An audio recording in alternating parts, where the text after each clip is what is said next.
지금은 그 동물권 행동 카라에서 그 상근 활동을 했던 거는 그만뒀고요. 이제 강의를 중심으로 하고 있고요.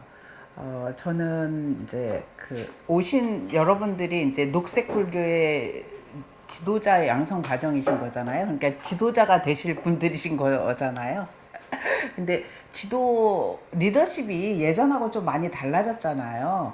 예전에는 리더십 하면은 이제 카리스마 있는 앞에서 진두지 하는 거였는데 요즘은 좀 그런 리더십을 리더십이라고 얘기하지 않고 뭐 섬기는 리더십 뭐 이런 형태로 많이 소통하는 리더십 이렇게 하는 거니까 뭐 부담 갖지 않으셔도 될 것 같은데 이제 섬기거나 소통을 하려면 훨씬 더 필요한 게 공감 능력인 것 같아요.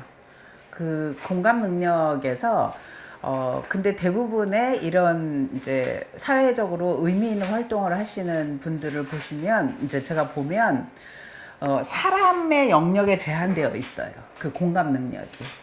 그렇기 때문에 저희가 저런 생태 위기나 기후 위기나 이런 거를 얘기를 할 때 이 생태와 자연 이것과의 그 교감 능력이나 이런 것들이 원래 인간에 있었다고 보거든요. 근데 그게 이제 탈각됐다고 생각하는데 그걸 다시 회복하는 과정이어야 되겠다는 생각이 들고 그래서 오늘 생태 영성이 조금이라도 회복되는 그런 계기 였으면 좋겠다는 생각이 들어서 거기에 좀 초점을 맞추고 싶고 그리고 이제 저는 전공은 그 페미니즘이에요.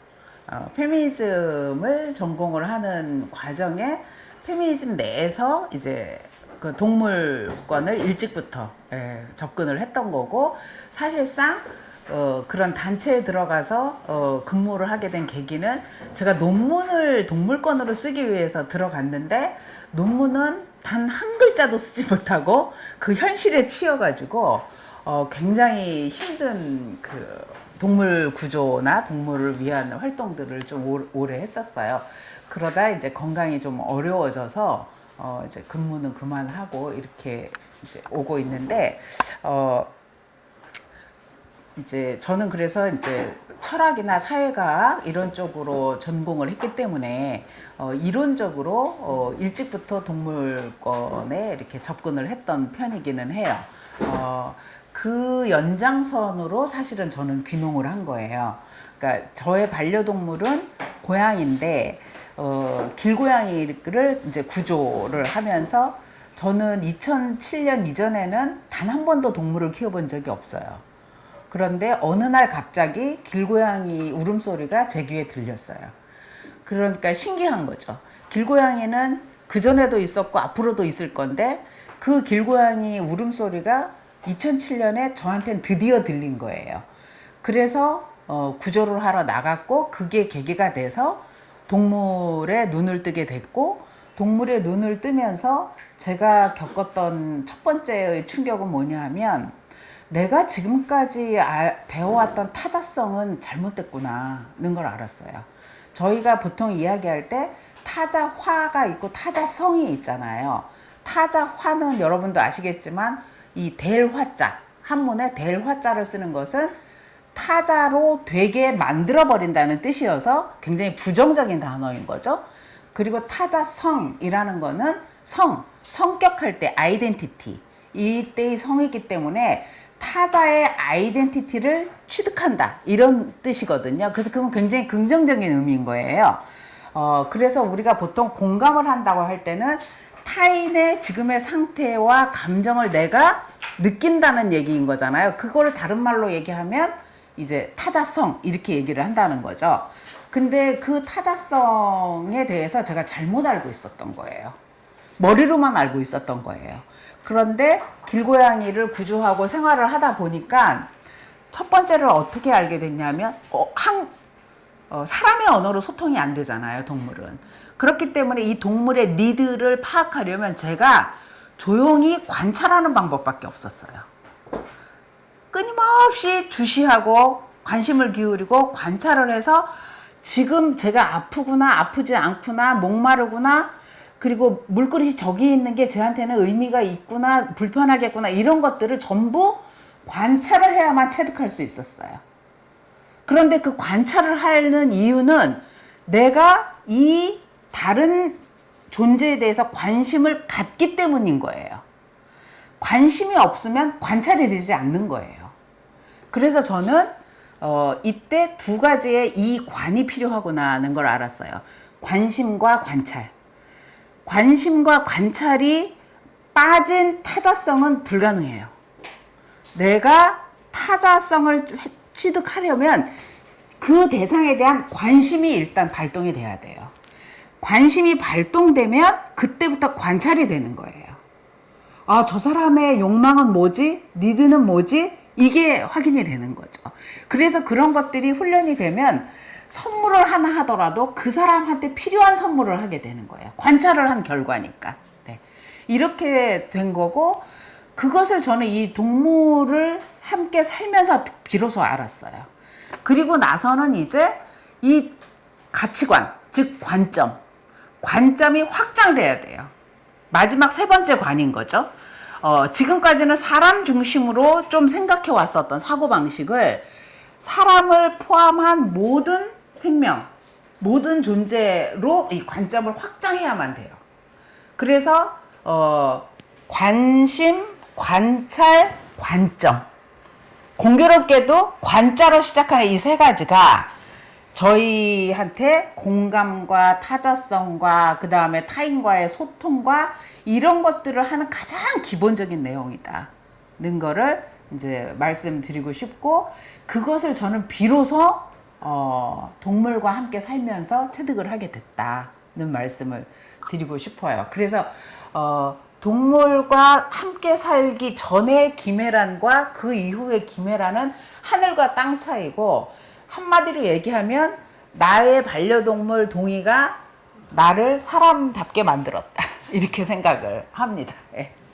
그래서 오늘의 내용은 조금 익숙하지 않으신 내용일 수도 있잖아요. 그래서 어떤 이 팩트, 현실에서 벌어지는 일들이 중요한 게 아니라 이 세 가지, 우선 내가 관심 없었던 영역에 대한 관심을 한번 불러일으켜 보자, 그런 거고, 그 관심 속에서 쭉 편안하게 따라가시면 관점이 이제 확장되는, 그렇게 되지 않을까 생각을 합니다.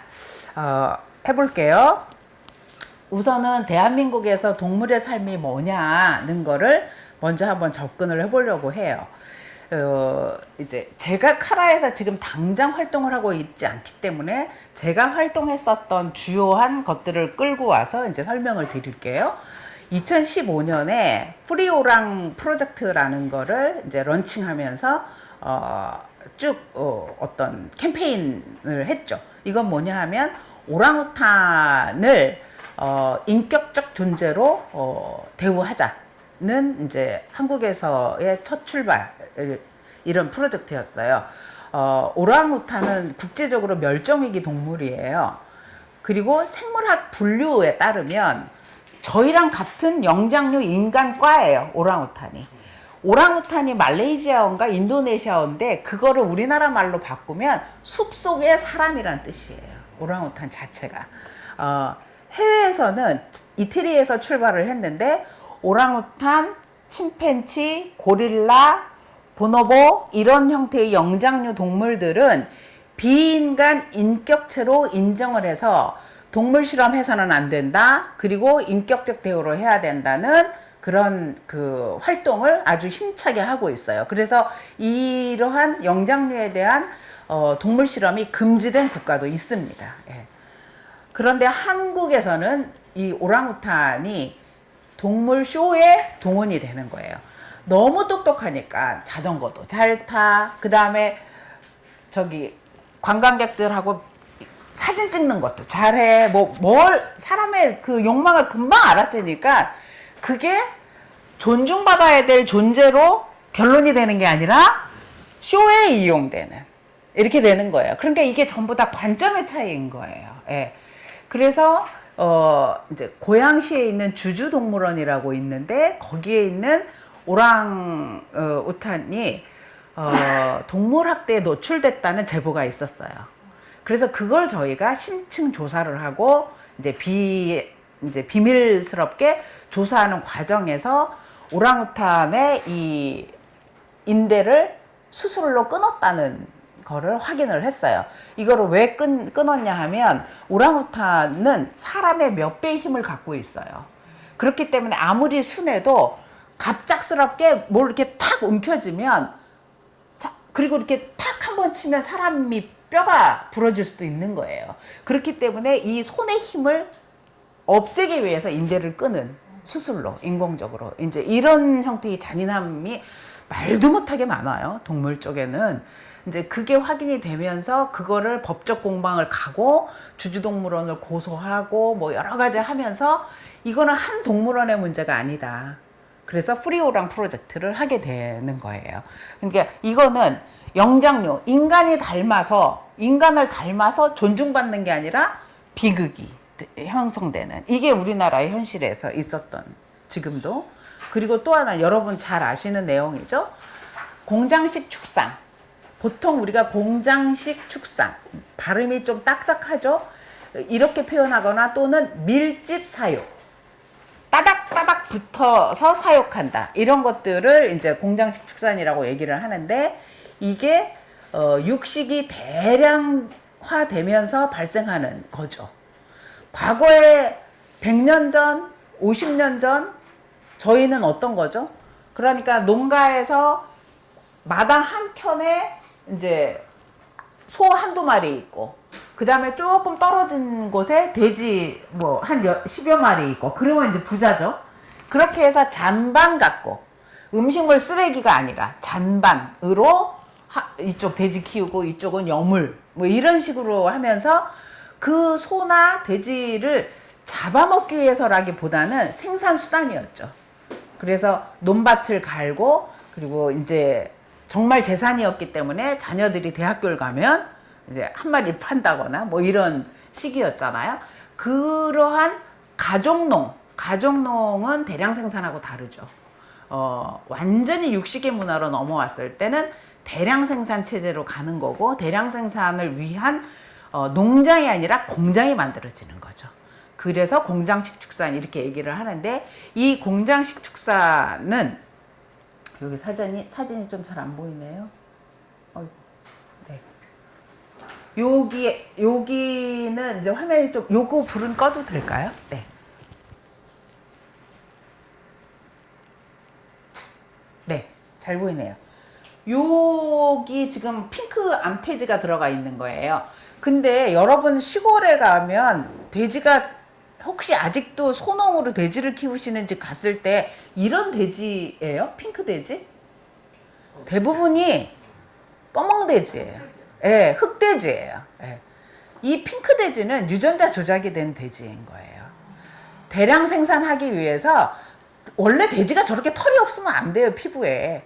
돼지는 땀샘이 없기 때문에 진흙에 몸을 이렇게 뒹굴리는 거예요. 몸이 더우면 땀샘이 없어서. 그렇기 때문에 털이 없게끔 저렇게 된 거는 순전히 인간의 고기로 키우기 위해서 유전자로 개발이 된 신품종인 거예요. 그리고 여러분들이 보시는 병아리 보면 대부분이 다 무슨 색이에요, 병아리가? 노란색이잖아요. 그것도 다 개량된 거예요. 원래 토종 병아리들은 보면 한 어미닭이 낳는데도 별의별 색깔이 다 있어요. 얼룩무늬 까만에 뭐 병아리가 짜르르 청천한 색깔이에요. 그게 맞고요. 이거는 동물계에서 뿐만이 아니라 식물계도 마찬가지예요. 토종 옥수수 보신 적 있으세요? 토종 옥수수, 우리 보통 옥수수가 노란 거 전부 다 개량종이죠. 토종 옥수수는 이렇게 중간중간에 검고 고동색이고 막 별의별 색깔이 다 박혀 있고 좀, 네, 작고, 예. 그게 토종 옥수수예요. 그러니까 모든 원래의 땅이 주신, 원래의 자연이 주신 그런 생명체들은 매우 다양해요. 단색이고 단종은 아니에요. 그 단일종인 거는 무조건 사람의 과학기술이 들어간 거예요. 예. 이게 그러니까 대량 생산하기에 가장 적합한 돼지로 저렇게 만들어진 것이고, 암돼지는 여기에 들어가 있는 저게 스토리예요. 여기에 이제 가두는 건데 몸을 돌릴 수가 없잖아요. 저기는 딱 저 자세로 앉았다 일어났다만 하는 거예요. 몸을 돌릴 수는 없는 거예요. 여기서 출산을 하는 거예요. 예, 임신을 하면 이쪽으로 옮겨지는 거예요. 그래서 여기서 출산을 하면 이제 아이들은 이 바깥으로 왔다리 갔다리 하겠죠? 그러니까는 이렇게 누우면 엄마 젖만 바깥으로 나오는 거예요. 그럼 젖만 먹고 그래서 새끼 돼지가 어느 정도 젖 먹어서 요 정도 돼가지고 분리할 수 있으면 그때 새끼 돼지는 다 꼬리를 또 잘라요. 왜냐하면 엄마 젖을 더 못 먹으니까 스트레스가 쌓여서 그 스트레스를 발산하는 방식이 다른 새끼 돼지를 막 무는 거야. 근데 꼬리가 이렇게 되니까 거기가 물기가 좋잖아요. 그러니까 그거를 방지하기 위해서 꼬리를 다 잘라버리는 거예요. 그리고 이제 아기용 우리로 빼고 이 어미는 드디어 나와가지고 조금 우리로 가지만 우리에서 한 달 정도 있다가 다시 발정제를 맞고 임신을 시키는 거예요. 그렇게 몇 번을 하고 그 다음에 도축되는 거예요.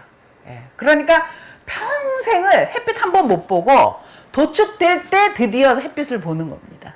도축장으로 끌려갈 때 유일하게. 그게 6개월이에요. 그러니까 이 돼지 저 위에 있죠? 돼지를 자연 상태에서 키우면 25년입니다. 수명이. 돼지의 자연 수명은 25년인데 공장에서 사육되는 돼지는 6개월이에요. 6개월에 도축장으로 가는 거예요. 예. 닭은 요게 이제 배터리 케이지라고 얘기를 하는데 이 배터리 케이지는 원래 가로 50, 세로 50이니까 한 이 정도 되겠네요. 요 정도의 틀에 다섯에서 6마리를 집어넣어요. 여기에. 그렇기 때문에 보통 A4 용지 3분의 2 쪽의 공간에서 산다. 이렇게 되는 거예요.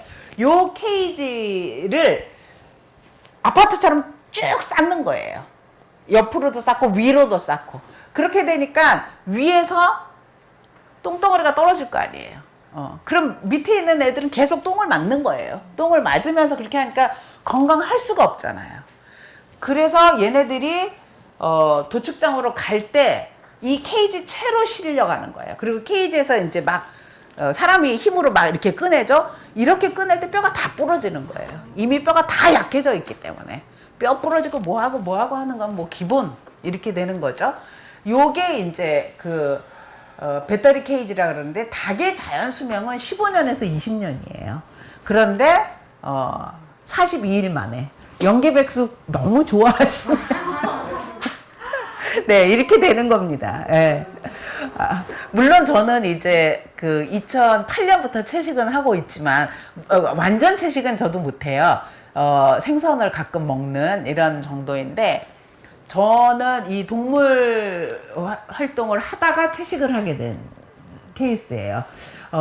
안 되더라고요. 점점 그 공감이 되니까 못 먹겠더라고요. 그래서 그렇게 쭉 이렇게 오게 됐는데, 그러니까는 굉장히 이제 가축으로 저희가 공장식 축산으로 하는 이유는 고기가 되기 위해서 길러지는 동물들이잖아요. 그걸 우리는 가축 이렇게 얘기를 하잖아요. 가축의 삶은 굉장히 처참한 거죠, 지금. 전혀 동물의 본성을 고려하지 않아요. 그런데 그렇게 동물의 본성을 고려하지 않으니까 그게 이제 역습이 되는 거죠. 저희한테 돌아오는 게 구제역, AI, 이제 코로나19도 사실상 인수공통 전염병에 해당되는 거예요.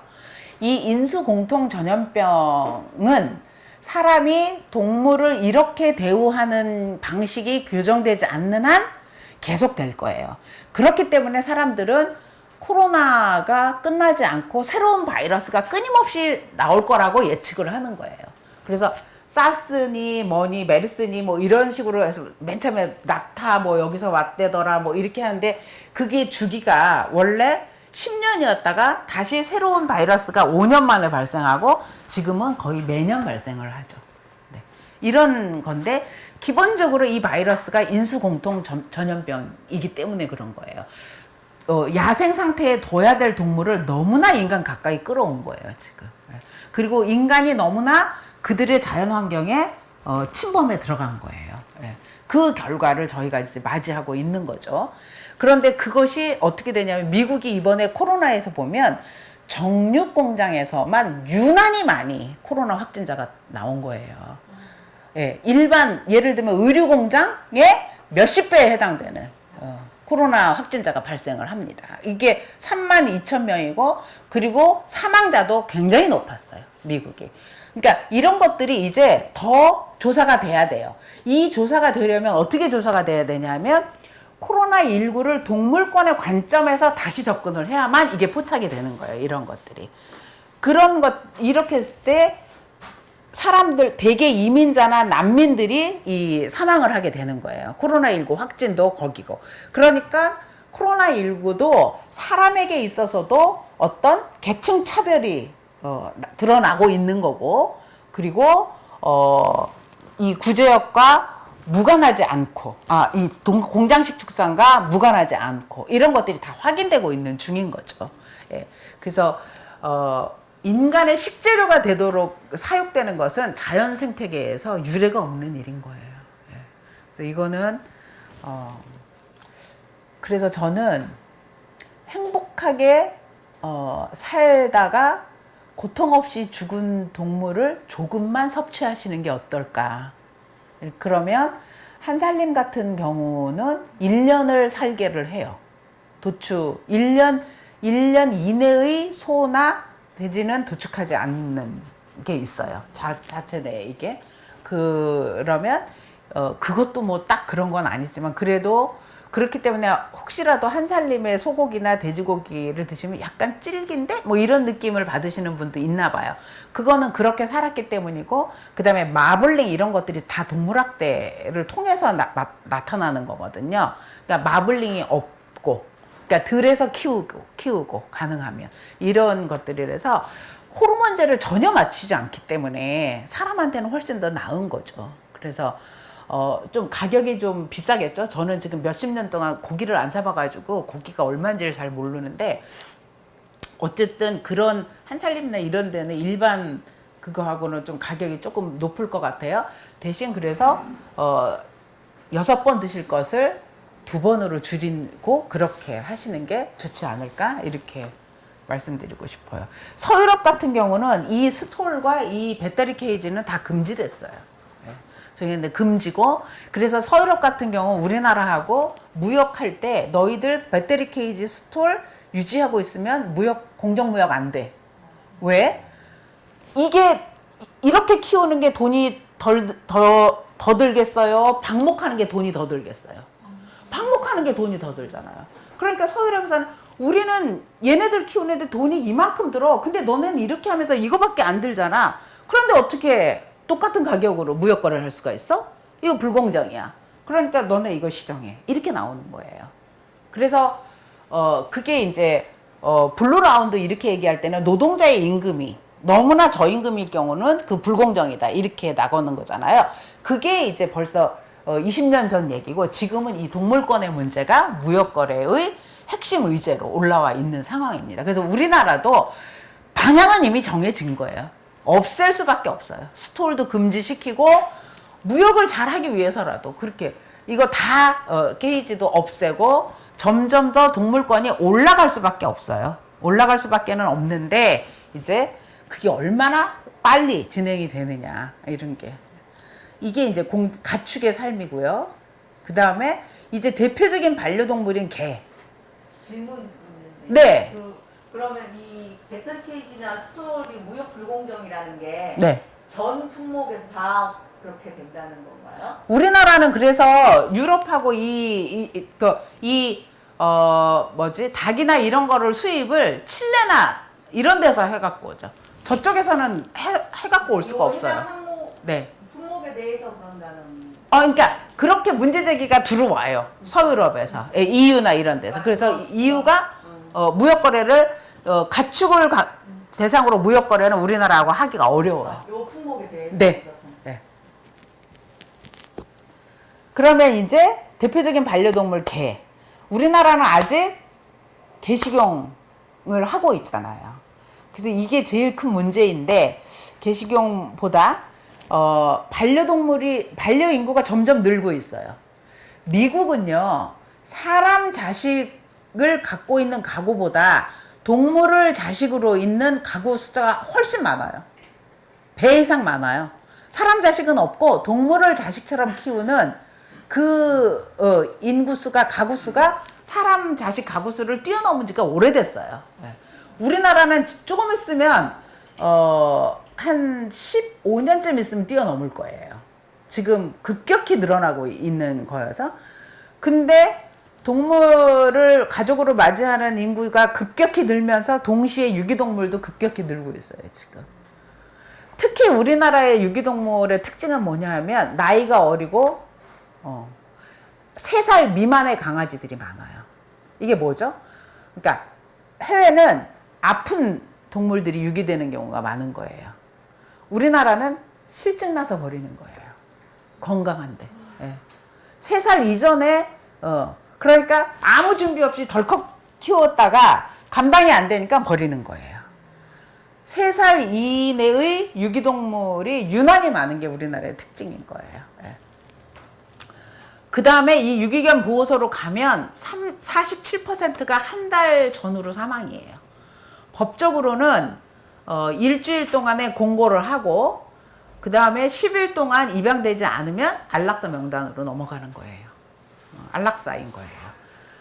그러니까 47%가 그것을 10일에서 20일 좀 지켜주고 좀 짠하니까 한 달 또 조금 더 기다려봐주고 해도 결국은 안락사 명단에서 빠지지는 않는 거예요. 특히 대형견 이런 경우는 너무나 입양 가기 어렵죠. 대형견은 조건이 까다롭잖아요. 키워야 되는 조건이. 네. 그런 거죠. 그리고 근데 이런 것들이 이제 개식용 문화가 있기 때문에 개가 길거리에서 어슬렁거리면 보는 사람도 겁이 나고 제가 언제 잡혀가서 고기로 되려나 보는 사람도 불안하고 그리고 주변에 있는 그 다른 분들도 호신탐탐 노리고 시골에는 진짜 그런 지금은 좀 없어요. 제가 10년 살다 보니까 한 2년 전까지도 개 사요 하는 트럭이 돌아다녔어요. 그거 불법이에요. 네, 원래는. 그럼 제가 그 차 소리가 가까이 올 때까지 기다렸다가 가가지고 넘버를 딱 찍어요. 차 넘버를 딱 찍고 그 경찰에다가 이분이 동물 판매업으로 등록되신 분인지 확인해 달라. 그러고 그다음에 이제 5일장 이런 데 가면 애기 고양이 뭐 오리 새끼 뭐 강아지 막 데리고 나오시는 분 있어요. 그래서 팔고 뭐 하는 게 문제가 아니라 너무 그냥 땡볕에 노출을 해 놓는 거예요. 그러면은 뭐 거의 애들 기진맥진이거든요. 그러면 이제 바로 이제 파출소에 가서 나가셔서 개도 조처 해달라. 물그릇 옆에다 놔두고 그늘막 해주게 해달라. 그리고 그분 정식으로 동물 판매 등록을 갖고 계시는지 확인해 달라. 제가 이런 거를 해요. 그분은 생업일 수는 있지만 또 제가 이런 방식으로 하지 않으면 너무 이 인식이 바뀔 계기가 없기 때문에. 근데 이제 그게 지금은 그 트럭이 안 보이더라고요. 네, 사라졌어요. 네. 그래서 제 생각엔 이런 거예요. 옛날에는 동네 개도 있었고 동네 고양이도 있었고 그런데 이런 동네 개가 다 사라지고 없죠. 지금은 사회적 멸종 동물 아닐까 이런 거고.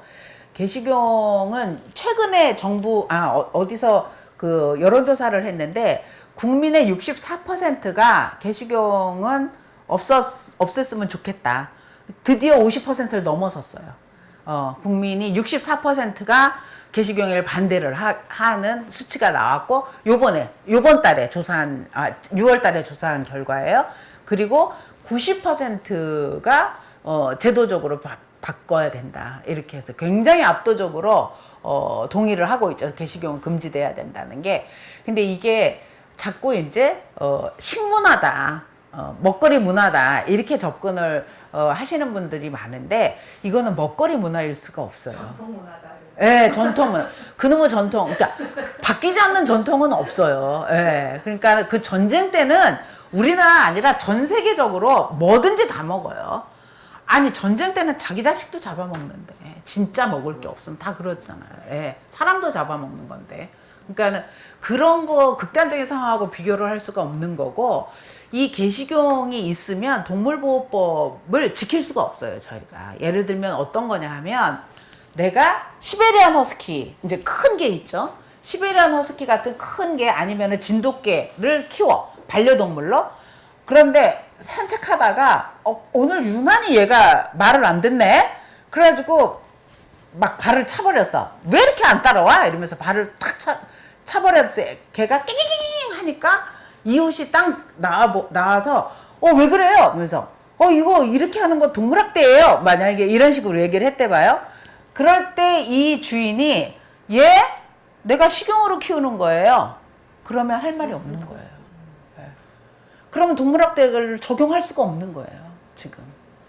그래서 아무리 동물보호법을 뭐 형량을 높이고 뭐 하고 해봤자 개식용 앞에서 다 무너지는 거예요. 그런 현실이 존재하기 때문에 빨리 이거를 조처를 취해야 된다, 이렇게 얘기를 하는 건데, 세계적으로 법으로 금지하지 않은 국가가 딱 3군데가 있어요. 중국, 베트남, 여기 한반도, 이렇게 해요. 근데 이 3나라의 공통점이 있죠. 3나라가 전부 유교 문화권인 거예요. 유교 문화권을 공유하고 있었던 나라예요.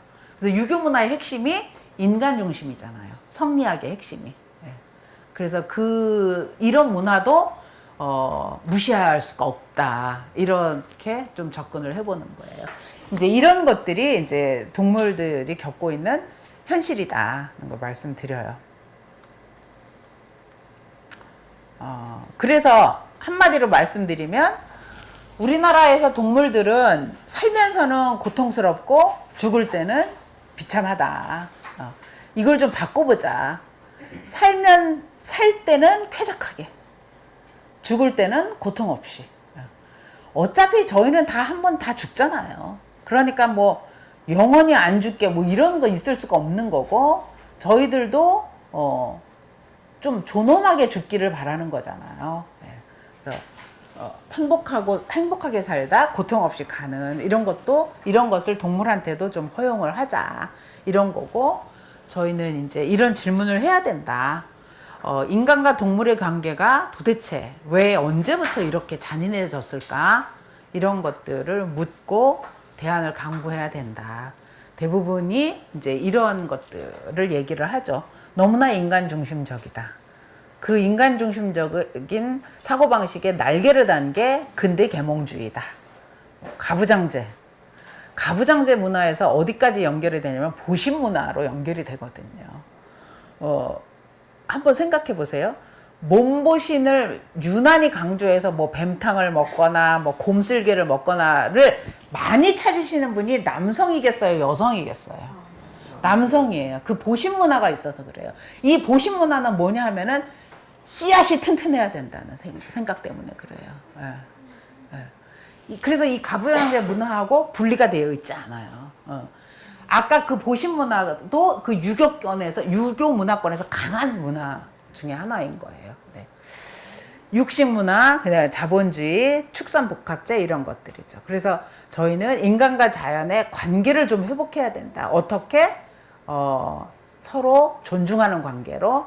그러려면 우리는 생태 영성이 회복돼야 된다.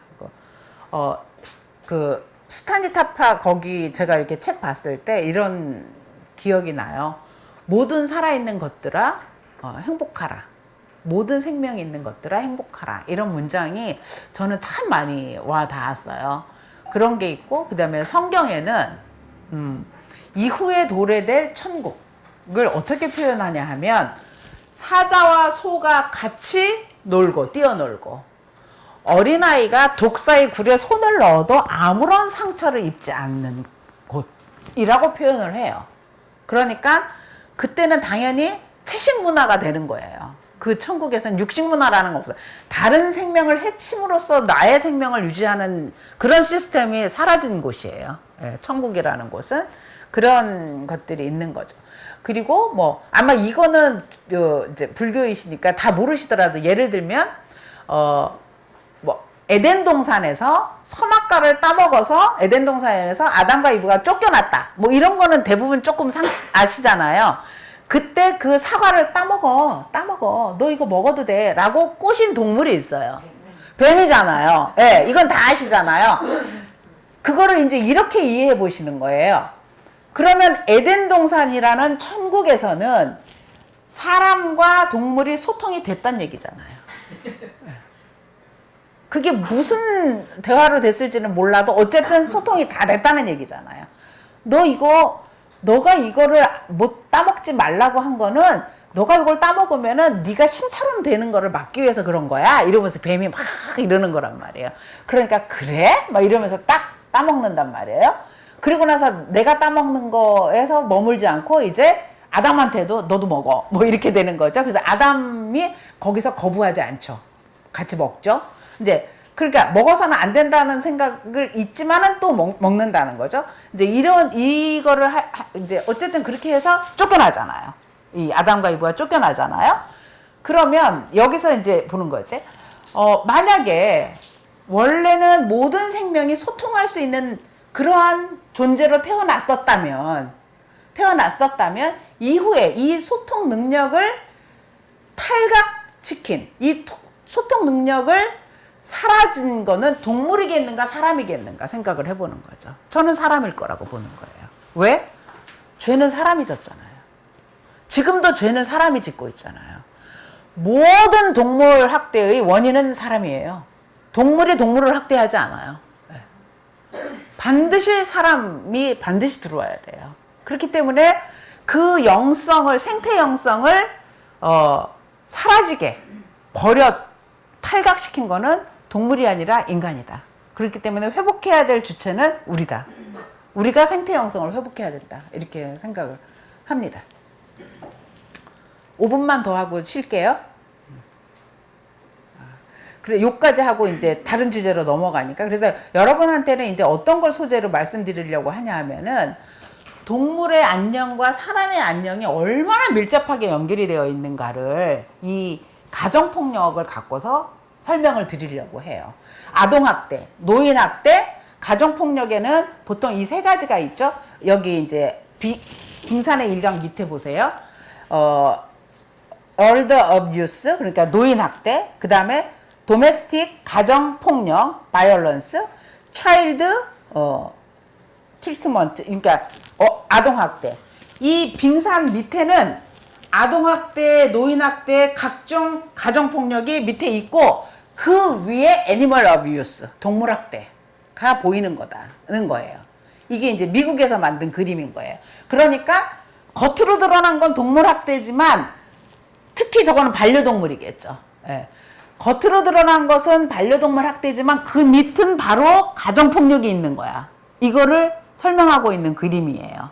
그래서 실제로 그렇고요. 우리나라도 그래요. 제가 여성의 전화, 사단법인 여성의 전화에서 이제 상담도 이렇게 오랫동안 했는데 그 여성의 전화에 어떤 그 상담이 들어온 적이 있냐면 파트너가 같이 사는 파트너가 나를 괴롭히기 위해서 내가 없을 때 나의 고양이를 세탁기에 넣고 돌렸다.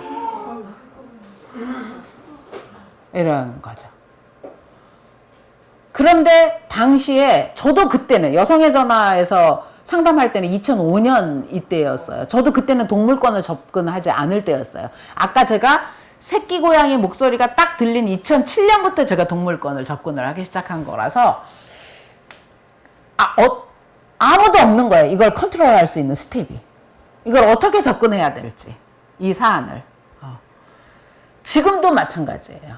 그래서 제가 여성의 전화에다가 여성의 전화 산하에는 폭력에 시달리다가 뛰쳐나와서 쉼터로 입소하신 분들이 많이 계세요. 전국에 70개 정도의 쉼터가 있는데 다 비밀스러운 곳에 있죠. 그 쉼터가 노출이 되면 칼 들고 쫓아오실 분이 많기 때문에 그 쉼터는 다 그 비밀 보장이 돼야 되는 곳이에요. 그래서 그 쉼터에 입소되신 분들 중에 반려동물을 키우셨던 분들이 있을 거다.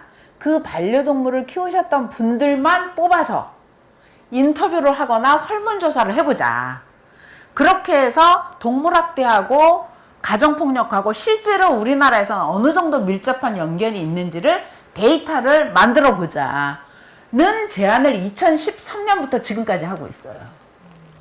그거를 같이 할 스텝이 없어요. 근데 거기 제가 뭐라고 할 수가 없어. 그냥 전 기다리고만 있는 거예요. 그것을 연구비를 일정 부분 내가 가져올 수가 있다. 이런 것들도 말씀드리고 연구 플랜도 다 짜고 설문조사 테이블도 다 만들고 이런 거를 다 해놓는데 2013년도에 제안해서 그때는 저도 같이 이제 들어가서 하려고 했는데 사실 제가 2017년에 몸이 크게 아팠어요. 그러면서 그거를 이제 팀을 꾸리는 것까지를 쭉 가다가 이제 주저앉고 그리고는 이제 아직까지 그래서 제가 이제 다시 복귀를 한 건데 2년 전에 복귀를 하면서 다시 여선의 전화에 확인을 해봤더니 진전된 건 없는 거예요. 그러니까 그만큼 거기는 관점은 있어도 여력이 안 되고 어디는 여력은 있는데 관점이 없고 뭐 관점이 부족하고 그러니까 그런 걸 묶어야 된다는 거죠. 저는 어떤 한 단체가 관점도 있고 여력도 있고 이건 없어요. 그런 거는 그렇기 때문에 자꾸 모아서 서로 팀을 꾸려서 진행을 하면 가볍게 진행할 수 있는 건데 이게 없어요. 그런데 뒤에도 말씀드리겠지만 미국 같은 경우는 2005년에 이미 동물학대를 반사회적 범죄로 규정해서 FBI가 데이터를 축적해요. 동물학대를 한 범죄자들은 데이터를 차곡히 쌓는다는 거예요. 왜? 명백한 반사회적 범죄라서 나중에 이게 어떠한 형태의 인간 대상 폭력으로 전환될지 모른다고 보기 때문에 그래요. 그리고 그런 데이터들이 무수히 많이 구축이 돼 있고 연구되어 있어요. 그게 이제 이제 이론 이름이 링크예요. 연결되어 있다. 링크 이론인데 그거를 이제 설명도 드리고 실제로 어떤 현실이 벌어지고 있는가를 요 뒤에서 마저 이제 설명을 드리면서 굉장히 밀접하다. 동물하고 이 사람의 삶이 이거를 설명을 드릴게요. 조금 이제 한 10분 정도 쉬었다 할까요? 네. 중간중간에 선생님처럼 그냥 막 질문하셔도 돼요. 그게 오히려 여러분들이 덜 피곤하시고 저도 좋아요. 저도 덜 떠들어도 되잖아요. 그런 데이터들이 있는 거죠. 동물학대가 인간. 우리나라는 없고 해외는 굉장히 많아요. 연구가 아주 깊게 되어 그냥 딱 있어요. 봐도 네. 직감적으로 봐도. 네. 그래서 그쪽에 설문조사 방법론 이게 완전히 되어 있기 때문에 우리는 그냥 빌려와서 우리 거 조사만 하면 돼요. 근데 그게 이렇게 이제 내년이면 10년 되는 거 아닌가요? 제가 이거 문제제기를 한 게 저만 문제제기를 하고 있더라고. 동물에게 폭력적인 사람은 인간에게도 특히 힘없는 사람에게 폭력 무조건. 확률이 무조건. 네, 무조건이죠. 무조건. 그게 폭력의 본질이라서 그래요. 네. 근데 제가 요즘 무슨 다큐 같은 다큐가 아니라 수사 뭐 프로그램 이런 거 있잖아요. 네네네 맞아요. 그거 그거 있어서. 보면은 그거 이미 수사해서 한 사람들은 그거 프로파일러들이 접근해요. 네, 접근하더라고요. 네. 그거 제가 많이 네. 프로파일러들이 이제 접근 시작해요. 작년부터 그런데 서울 경찰청에 프로파일러 계시죠.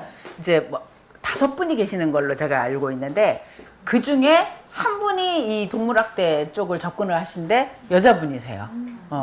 이성경 프로파일러라고 그분이 접근을 하시는데 이게 뭐죠? 이게 참 특징인 거예요. 사회적 약자를 위한 그 움직임이 초기에는 대부분이 다 약자가 그쪽에 관심을 기울여요. 그래서 아직은 거기에 그게 그래서 힘이 되면 이거 핫한데? 여기 이거 되면 또 돈도 될 것 같고 명예도 올라갈 것 같은데? 라는 순간이 되면 이제 남성들도 붙어요. 근데 아직 안 붙어요. 그래서 제가 이거를 30대 때 뼈저리게 느꼈어요. 저는 30대 때 비정규직, 산재, 이주 노동자들을 위해서 뭔가를 하기 시작을 했어요. 그래서 그때도 이제 제가 최초로 우리나라에서 그런 그 불안정 노동자 연대체를 이제 처음 만들었는데 그 연대체를 만들어서 회의를 할 때 보면은요 다 여자예요. 다. 그래서 그때 막 고민이 되는 거예요. 왜 다 여자지? 왜 남자가 없지? 그래서 계속 고민을 하면서 제가 그때 답을 얻었어요. 그리고 동물권 행동 카라도 제가 2009년부터 카라랑 관계를 맺었으니까 2009년 때 그 활동가들 지금은 한 50명쯤 돼요. 지금은 50명 중에 몇 명이 남성인지 모르겠는데 제가 사표 내고 나온 2018년도에 40명의 활동가 중에 남자 활동가 2명 있었어요. 지금은 조금 더 많은 것 같아요. 아, 점점 늘 거예요. 그게 왜 늘죠? 이 동물권 중요하네? 아, 동물권 얘기하니까 좀 이제, 나중, 처음에는, 아이고, 사람도 힘들어. 이랬던 시절이 5년 전, 10년 전이었고, 무슨 한가한 소리를 하고 있어. 우리도 힘들어 죽겠는데. 이거였잖아요. 지금은, 앞서가는데? 이런 게 있는 거예요. 이렇게 텀블러 들고 다니면은 사실은 환경에 대해서 별로 관심이 없어도 텀블러 들고 다니면 앞서가는데 뭐 이런 게 있듯이 그게 이렇게 가는 거예요. 그래서 제가 그때 알았어요. 아, 이게 이런 사회 활동, 사회 운동, NGO 활동도 권력의 흐름하고 같이 움직이는구나 이런 것들을 그때 알았어요. 그래서 권력을 피해 가려면 여자들이 많은 곳에 있으면 돼요. 그럼 권력을 피해 가는 거예요.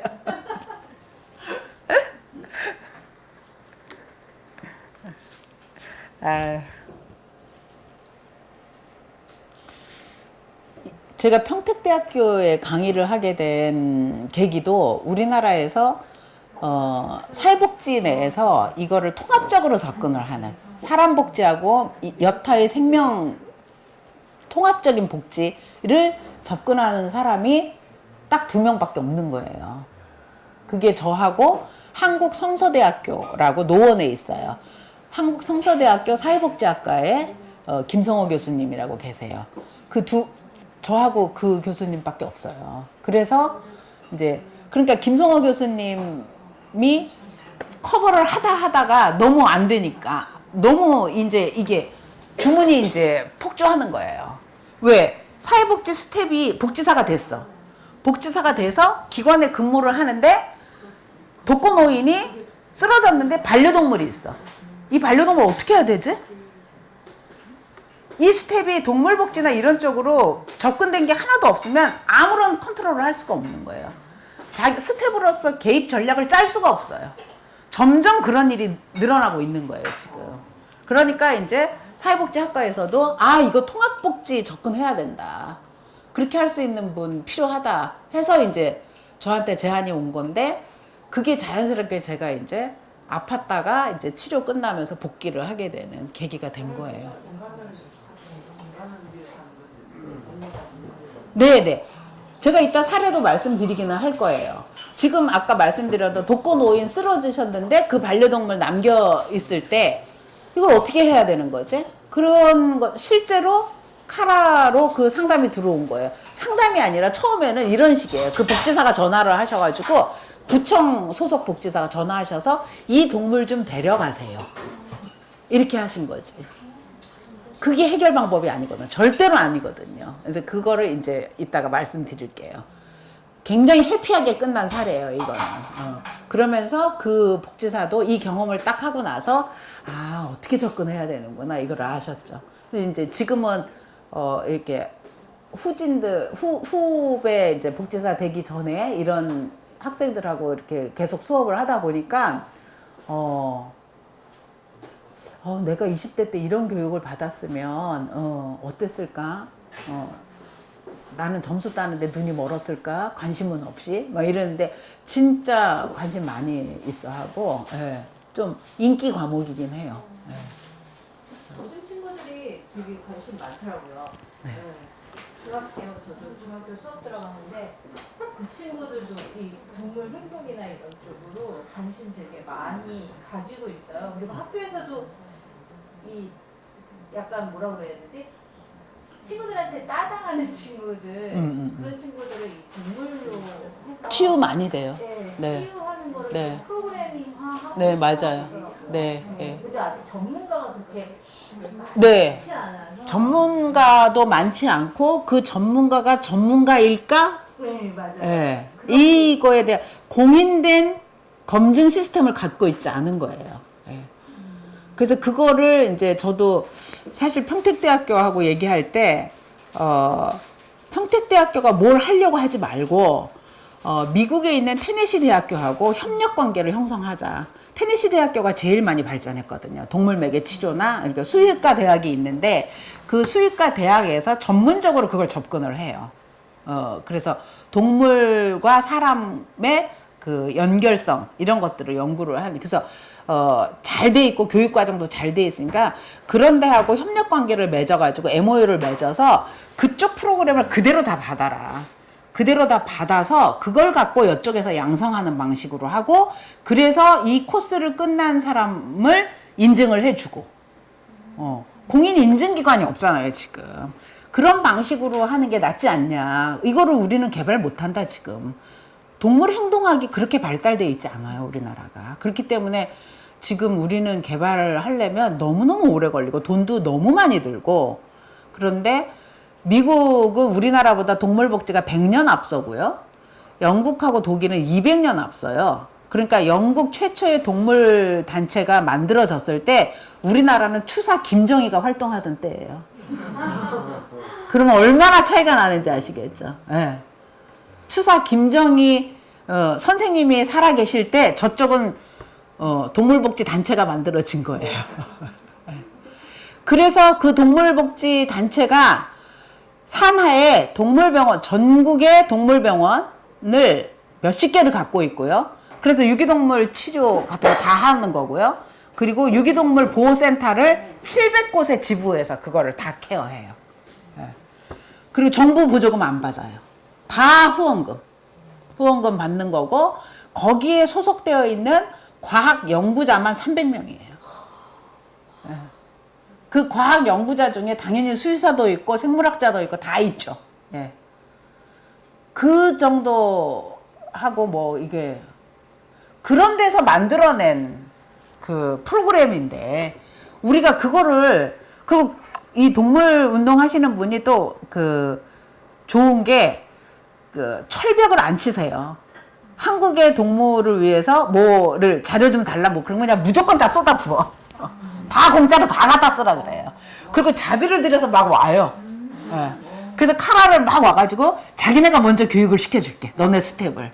그렇게 해가지고 도구를 싹 끌고 와가지고 카라 스텝들 앞에서 계속 어떤 교육을 시켜줘요. 이제 학생들 앞에서 어떻게 교육해야 되는지를. 이거를 굉장히 많이 영국의 그 RSPCA한테 교육을 많이 받았어요. 그래서 RSPCA의 관점 중에 하나는 살아있는 동물을 동물의 교재로 쓰지 않는다. 그게 철칙이에요.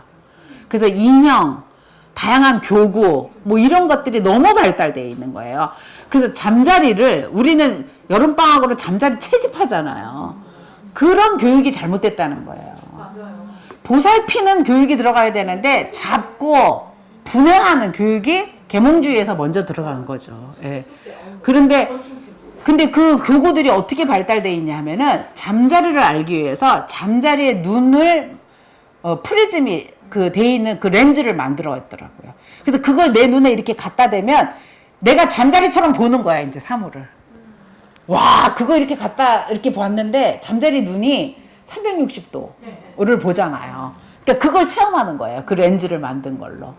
아 잠자리가 이렇게 보는 거야 세상을. 이렇게 되는 거죠. 그리고 다양한 동물의 향 이런 것들을 갖고 있어서 어떤 우리가 향수 뿌릴 때 보면 이 종이에다 이렇게 살짝 뿌려가지고 이렇게 해서 냄새 맡게 하잖아요. 그거를 그 도구로 활용을 하는 거예요. 그래서 처음에 우리 이런 사람들이 모여 있잖아요. 그럼 처음에 인사할 때 그 향을 아무거나 이렇게 뿌려가지고 같은 향을 갖고 있는 팀이 이렇게 모이는 거야. 그럼 그게 한 모둠이 되는 거야. 그럼 그 향을 같이 맡으면서 이게 무슨 향일까? 이게 어느 동물의 향일까? 막 이런 걸 하는 거예요. 동물들은 킁킁 냄새를 맡으면서 서로 인사를 하니까 그런 방식을 하는 거예요. 너무너무 다양하게 개발이 돼 있어요. 그러니까 너무 신기한 거죠. 너무 재밌고. 예. 그래서 그 영국의 RSPCA가 오셔가지고 매년 오셔서 저희를 한 3년에 걸쳐서 쭈르륵 교육을 해주셨기 때문에 덕분에 저희가 동물교육 강사를 한 50명 이상 양성할 수 있었어요. 그리고 그분들이 서울시에 있는 초등학교를 쫙 들어간 거예요. 그래서 생태학교 만들기, 뭐 80분 교육 지금도 하고 있어요. 네. 그런 것들이죠. 그래서 동물들을 위해서라면 하면서 너무너무 자료를 다 퍼주셔서 그래서 우리는 굳이 개발하지 말자. 따라가기도 바쁘다. 거기 있는 거 다 써먹기도 바쁘다. 네. 근데 뭐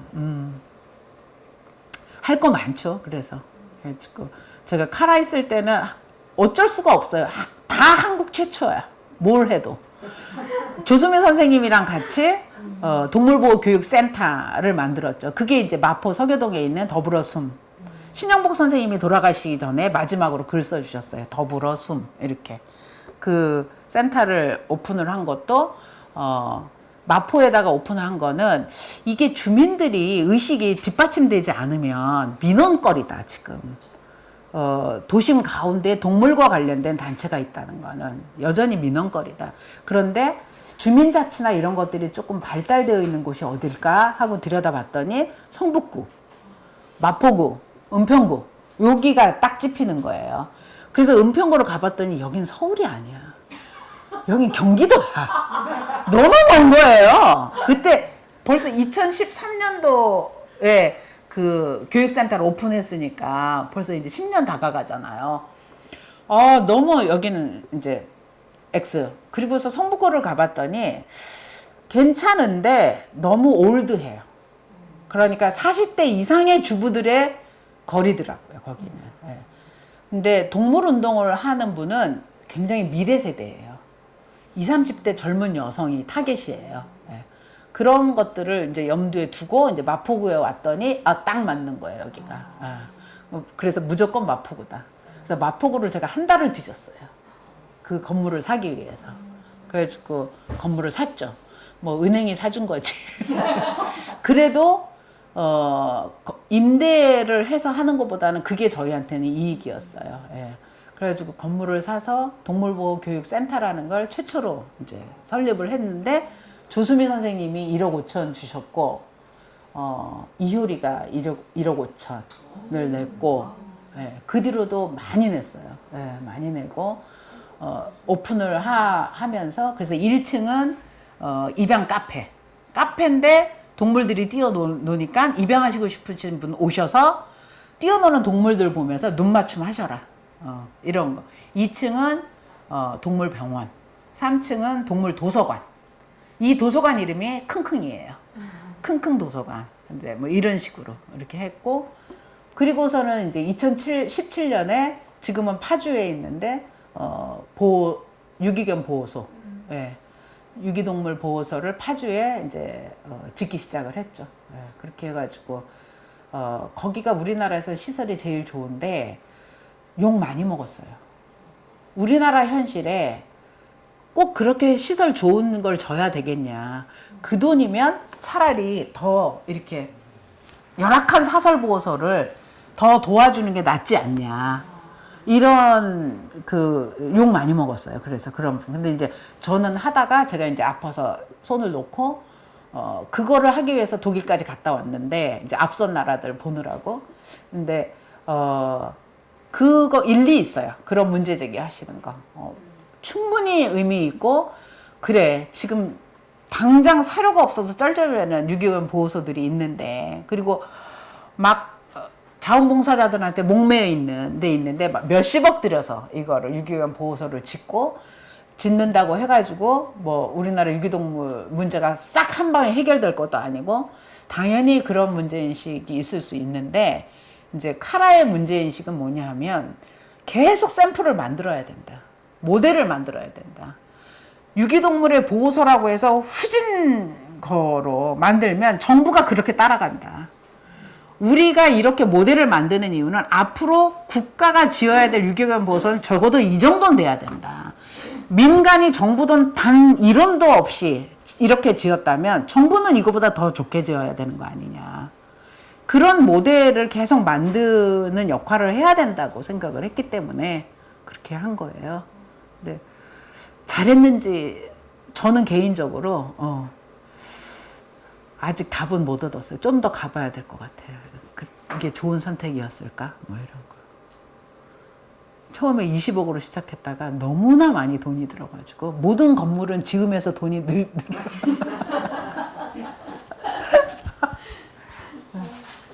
네. 요 불 다시 꺼주세요. 네. 지금부터 말씀드리는 것은 조금 잘 알아두시면 주변에서 일어나는 일들에 좋은 조언을 해주실 수 있을 것 같아요. 네. 사례로 먼저 갈게요. 다 우리나라에 있었던 거예요. 2018년도에 남편의 구타를 피해서 자녀 둘, 반려견 둘 함께 지낼 곳을 긴급히 카라에 문의해 왔어요. 남편은 매일 술을 마시고 아이들과 개를 지속적으로 폭행해. 나를 안 때려. 나의 아이들과 반려동물만 때리는 거예요. 의도적으로 유기해요. 그러니까 갖다 버린다는 거예요. 집 앞에다가 갖다 버리면 깜짝 놀라서 내가 뛰어가서 다시 데리고 오고 이런 식이죠. 그런데 우리나라에 동반 입소 쉼터는 없어요. 아직 없어요. 그 다음에 시보호소에서 반려동물은 받지 않아요. 유기동물이 아니거든요. 유기견 보호소에서는 주인이 있는 반려동물은 보호하지 않아요. 네. 그러니까 거기도 맡길 수가 없는 거예요. 결국 동물보호단체에 호소를 해왔어요. 어떻게 도와달라고. 그래서 도와주겠다. 이렇게 하고서 아이들 둘과 반려동물 둘을 데리고 탈출을 하셨어요.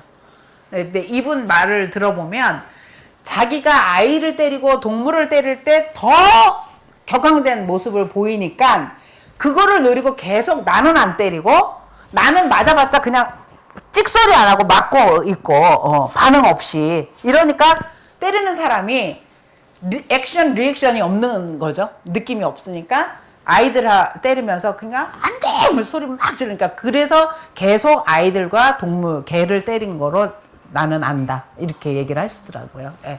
그래서 지금 저 개 둘은 다른 곳에 잘 입양됐고요. 예. 잘 마무리가 됐습니다.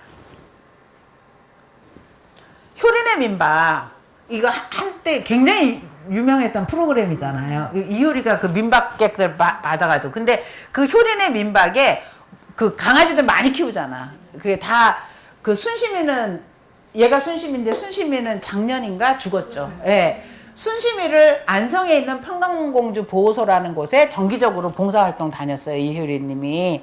거기서 딱 눈이 맞은 거야. 그러니까 봉사활동하고 집에 오는데 자꾸 제가 눈에 밟히는 거야. 그래도 안 돼 이러다가 또 갔는데 또 눈에 결국은 이제 입양을 한 거죠. 순심이를. 그렇게 해가지고 그런데 그 안성에 있는 보호소에서 자동차 관련 뭐 카센터 같은 거 하는 곳인데 동거인이 자기를 너무 폭력을 하고 그 다음에 개들도 때리는데 내가 얘네들을 데리고 탈출을 할 수가 없다. 그러니까 이 보호소에다가 얘 개를 좀 맡아달라. 그러면 내가 탈출을 해서 안정적으로 뭐 어디 머물 곳을 마련한 다음에 다시 데려가겠다. 좀 도와달라. 이렇게 해서 보호소에서 그래 뭐 지금 당신 맞고 산다는데 일단은 어떻게 해결해야지 해가지고 그 개 2마리를 맡아줬어요. 그렇게 해서 개 2마리를 맡아줬는데 너무 폭력을 당해가지고 덜덜덜덜 떠는 거예요. 사람만 보면. 근데 이제 이효리님이 와서 봉사활동 왔는데 너무 짠한 거야. 쟤를 보니까. 그래서 내가 임시 보호를 하겠다. 얘가 입양을 갈래도 사람을 무서워하지 않아야 입양을 갈 텐데 지금 상태는 입양을 할 수가 없지 않냐. 그러니까 내가 데리고 있으면서 조금 사회화시켜 보겠다. 그렇게 해서 데리고 간 애가 모카예요. 모카라는 애가 있는데 그래서 이효리한테도 그렇게 얘기해. 저기 떨고 있는 모카에게 조금씩 손을 대본다. 이렇게 얘기를 해요. 아이유가 이렇게 스텝으로 있을 때 이효리가 얘기를 하지. 모카는 그런 사연이 있는 애니까 확 다가가고 그러면 안 돼. 그러니까 곁눈으로 보고 있는 듯 없는 듯 하고 이렇게 슬쩍 만지고 이렇게 해야 돼 라고 얘기를 해요. 그래서 그렇게 하고 있는 것들의 모습이에요. 그래서 근데 모카는 그냥 데리고 살아요. 딴 데 입양 안 보내고 이효리님이 이런 경우도 있었어요. 그 다음에 이거는 그 학부모로부터 제보를 받았는데 5, 6학년 남학생 10명 정도가 뭉쳐 다니면서 무슨 클럽을 만들었대요. 근데 그 클럽이 하는 일은 길고양이를 죽이고 다닌다는 거예요. 네. 이거를 학부모가 제보를 한 거야, 선생님한테. 이 선생님이 카라에 전화를 한 거고, 어떻게 했으면 좋겠는지. 이렇게 한 건데, 그래서 이 학부모는 이렇게 얘기를 했대요. 그 10명이 누구인지 다 안다. 그리고 누가 주도하고 있는지도 다 안다. 다 말씀드릴 수 있다. 이렇게 얘기를 했대요, 학부모님은. 그럼에도 불구하고 선생님은 이거를 어떻게 다뤄야 될지 모르겠다. 그래서 저희가 몇 가지 제안을 했어요. 그러니까 얘네들을 너네 동물을 함부로 했지 하다 낙인 찍게 되잖아요. 또 이제 그러면 학교에서 어떤 식으로 그러니까 이게 그림이 안 그려지는 거야. 이거를 징계를 할 수 있는 사안도 아닌 거고 여러 가지로. 그래서 사실은 이거를 그 선생님하고 같이 뭔가를 못 해봤어요. 그냥 전화로 몇 번만 상담하고 끝났는데, 해보고 싶었던 거는 한 6개월 정도의 시간을 갖고 이 학생들을 케어하는 프로그램을 굴려보자. 쟤네들이 아픈 애들이다 지금. 치유받아야 될 아이들이다. 상처가 가득한 아이들인 거다. 그게 그 상처를 해소하는 과정이 폭력으로 나오는 거다 지금. 그래서 그랬는데 그게 뭐 하려니까 너무 겁나는 거잖아요. 예산도 있고. 그래서 근데 이런 굉장히 많아요. 남자 또래들이 뭉쳐다니면서 동물들 해치는 거 아주 일반적이에요. 굉장히 많아요. 고등학교 때까지 그렇게 합니다. 그래서 고등학교들은 길고양이 정도가 아니죠. 여기는 주로 길냥이는 자기보다 사이즈도 확 작잖아요. 그리고 애기 고양이들은 일로 와 그러면 오는 아이들이 많잖아요. 그런데 고등학교로 가면 이제 개로 넘어가요. 그 사례가 있죠.